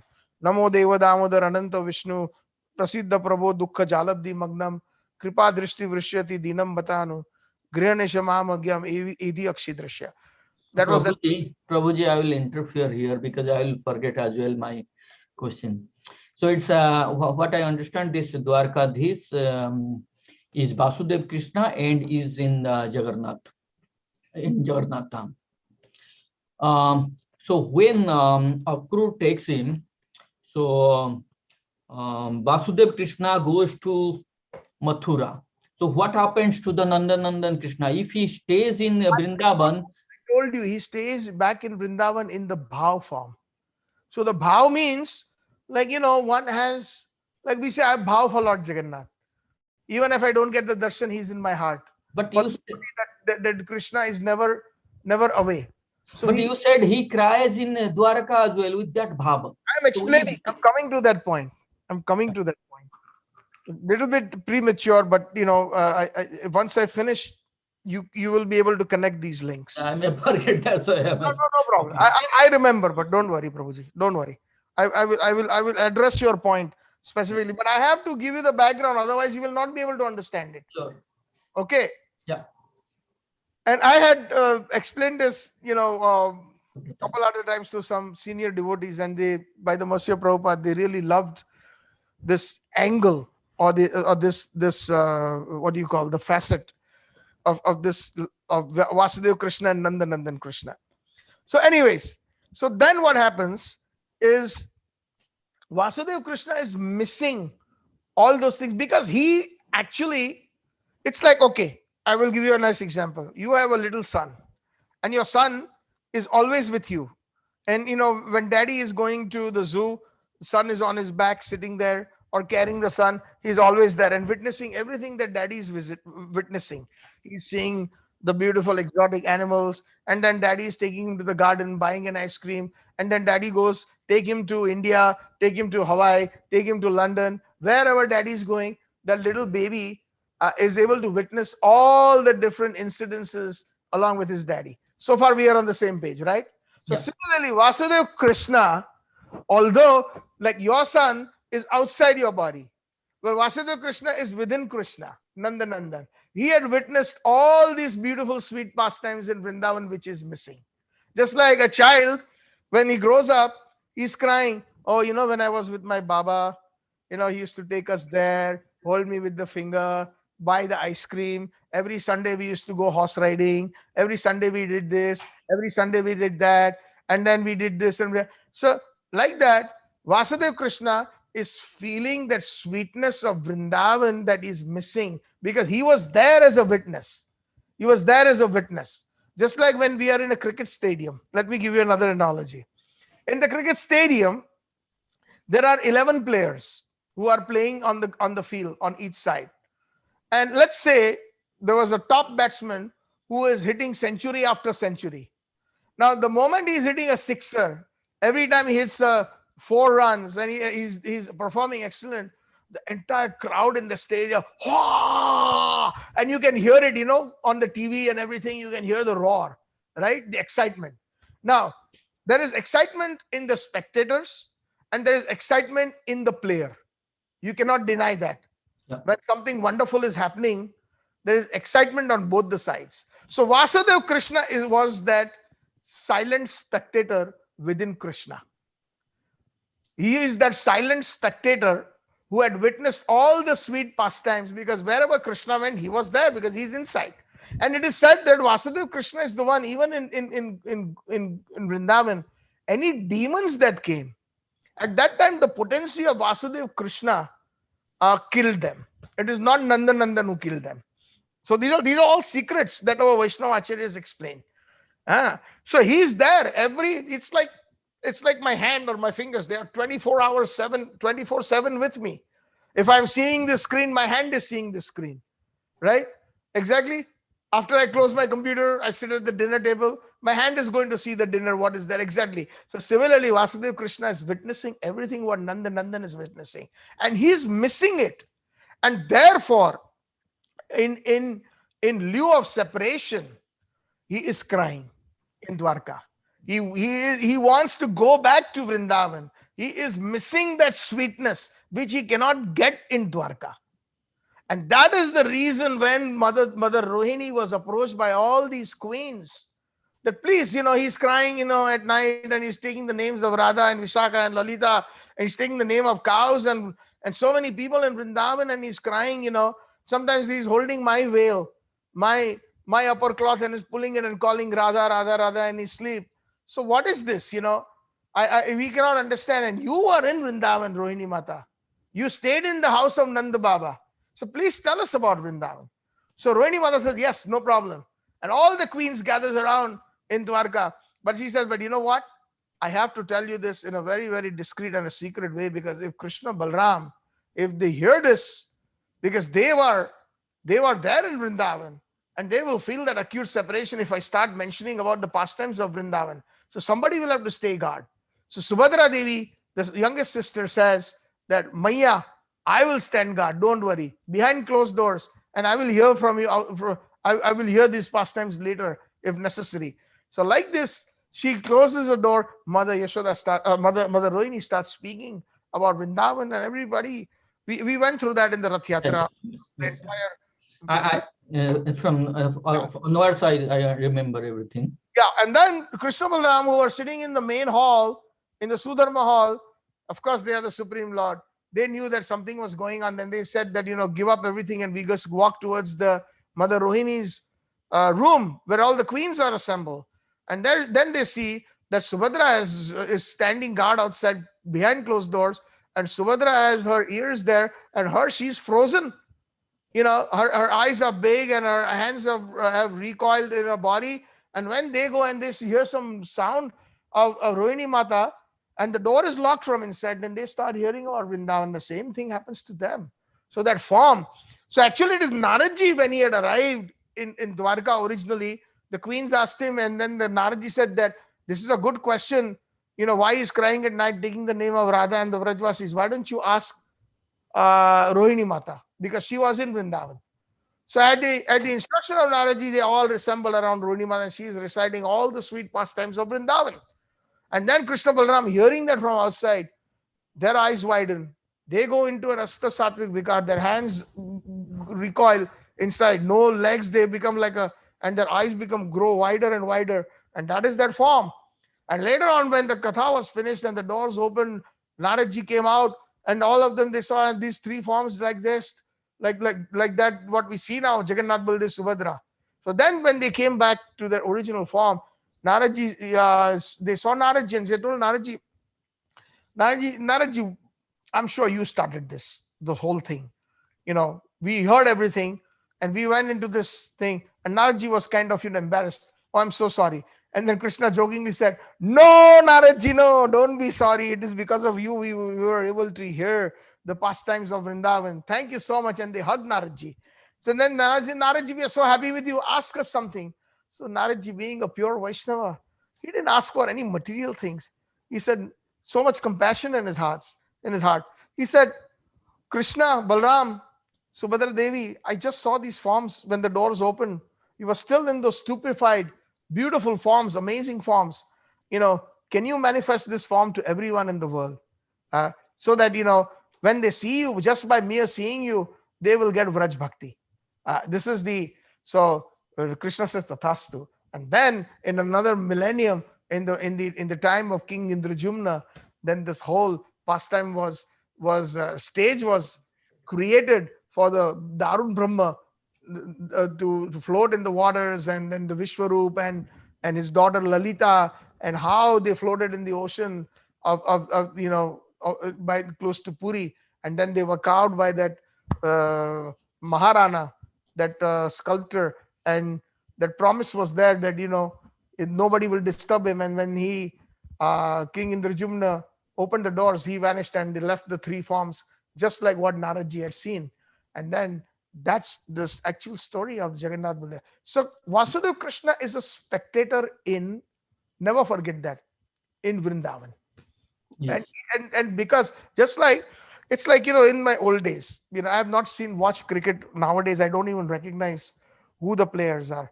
In my time, it was, I still remember, for opening batsman Sunil Gavaskar, Vishwanath, brother-in-law, and then sometimes engineer. So like that, all these players. And I really love to watch, because in school days, college days, I was a wicket keeper. So engineer was my, wicket keeper kind of a personality, that my, like a, what do you call that? I look forward to Gavaskar with his, what do you call it? I forgot. Square. What do you call the square strike? See, I forgot. Yeah. What is it called? Square cut. Square cuts. There you go. He was a master at it. Gavaskar square cuts. Nobody could, beat him to that. Later on, I heard that Sachin Tendulkar was... Azharuddin, Mohammad Azharuddin. I see. So the point is, I was excited seeing those players when they came on TV. That excitement was there. Like I was glued to the TV, like watching every move of Gavaskar, every move of engineer. So similarly, I miss those. Let's say, for as an example, if somebody can go back into the back in the old days, we always have something nostalgic. So similarly, it is Vasudeva Krishna who misses Vrindavan. Yes, Because him being a part of all the pastimes, being in Nandanandan. So that is the reason. Yes, Prabhuji. You clearly explained, and I understand 100%. I will say right now. Only thing is, if I want to read all these, which canto I can refer in Bhagavatam? In Bhagavatam, it is not given. These are book given in all this information is given in Brihad Bhagavatamrita of Sanatan Goswami and Rupa Goswami literatures. So most of the time, what I have done is I have read Prabhupada's purports carefully, and we find that Prabhupada has mentioned many times. Purports means in the Bhagavatam purports or the Brihad Bhagavatam? Explanations after the verse. After Brihad Bhagavatam, verse and Brihad Bhagavatam. No. Even in Prabhupada's Bhagavatam. Okay, it's there. Yeah, and the thing is, when you do a lot of hearing, when we hear from the right source, then that goes in your heart. Like for example, now hopefully you heard all this. I think this is something that you will take with you for the rest of your life. Yeah. Right? So that's why if I want to read it, which you heard it from the right source, and I've spoken it as it is. So that way, I've given you pure information. And that way, if you give it to somebody else, it will maintain that true message, that pure message. Correct. So Correct. so Lord Jagannath, for most of the people prior to Mahaprabhu, it was Vaikuntha. And Gundicha was Gundicha Devi, the queen of King Indrajumna, going to the Nanihal, right? But Gundicha is Vrindavan. It is that bhav, taking him with the rath when we are pulling him, you know. So even today, in that bhav is not completely understood by all the Jagannath Puri Vasis, unless and until they are devotees of No, Mahaprabhu. yeah, I think that's true because I think they read Bhagavatam and it's not in the Bhagavatam, so No, nobody knows this. no. It's Vaishnavas, they feel that way and they explain all those things. So that's why in Vaishnava Parampara, people understand this and felt this. But otherwise, no, in Jagannath Dham, we don't. We never knew there was Golak Vrindavan, Golak Vaikuntha, two different things. Yeah, I agree with that. We never knew that. We never understand that. That is why there is chakra.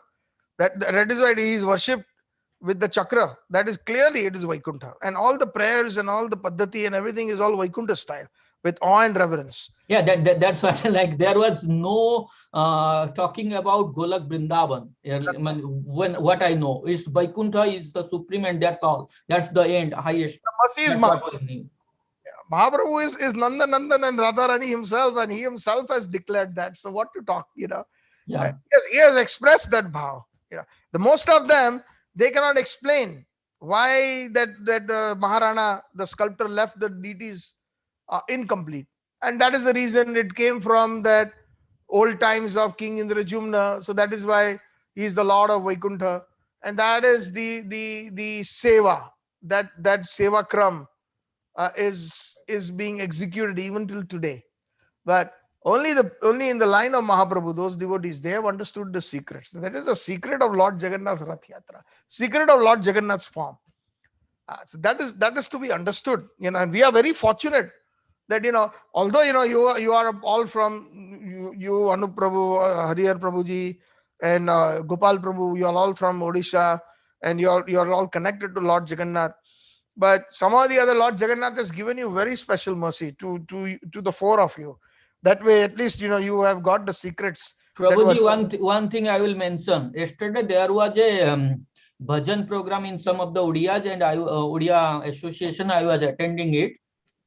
Somebody told something like one day he thought of getting Jagannath Prasad, and in the mind he pray like it's an experiment. Can you give me Prabhuji? Can you give me Prasad? And same day somebody called him and asked him, I got some Prasad. If you are willing, you can. So in today morning, I feel the same thing. In this COVID, is it possible? Can somebody give me some Prasad? And today, what I think I heard that you have some Prasad, right? Yes. And amazing. I just thought COVID, it may not be possible, Prabhuji, but still, is it possible? I question Jagannath. Is it possible you can give me some Prasad? And right now I heard today, same day, that you have some. Yes, I will give it to you. No problem. Yeah, I'll get it definitely. I asked for it. Yes. My car is not working, so I want. So that the rules are relaxed. Maybe we can do a picnic or something where we can do some kirtan. We can meet everybody, and we can just just have a Krishna conscious picnic. Have fun. Yeah. No. Okay, so I had so many questions. Yeah, these are the deepest secrets. What you have asked me today is the essence of Gaudiya Vaishnavism, especially why Lord Jagannath. Why? Otherwise, what is the reason? Gaudiya Vaishnavas are not interested in Vaikuntha, but they are coming to Puri. So much faith they have, and so much love for Lord Jagannath. Yeah. I don't like to usually tell, when I was in Puri, so many miracles happened. Maybe some other time. Lord Jagannath was so amazing. My wife and I, we really went through some really good good experiences, like jaw opening, just like Lord Jagannath's mouth. Yeah.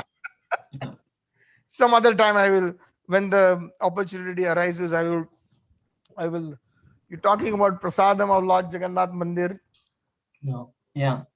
and all this. I will tell you some, maybe during Rath Yatra time, Sure. when we are in that mood, completely absorbed in Lord Jagannath.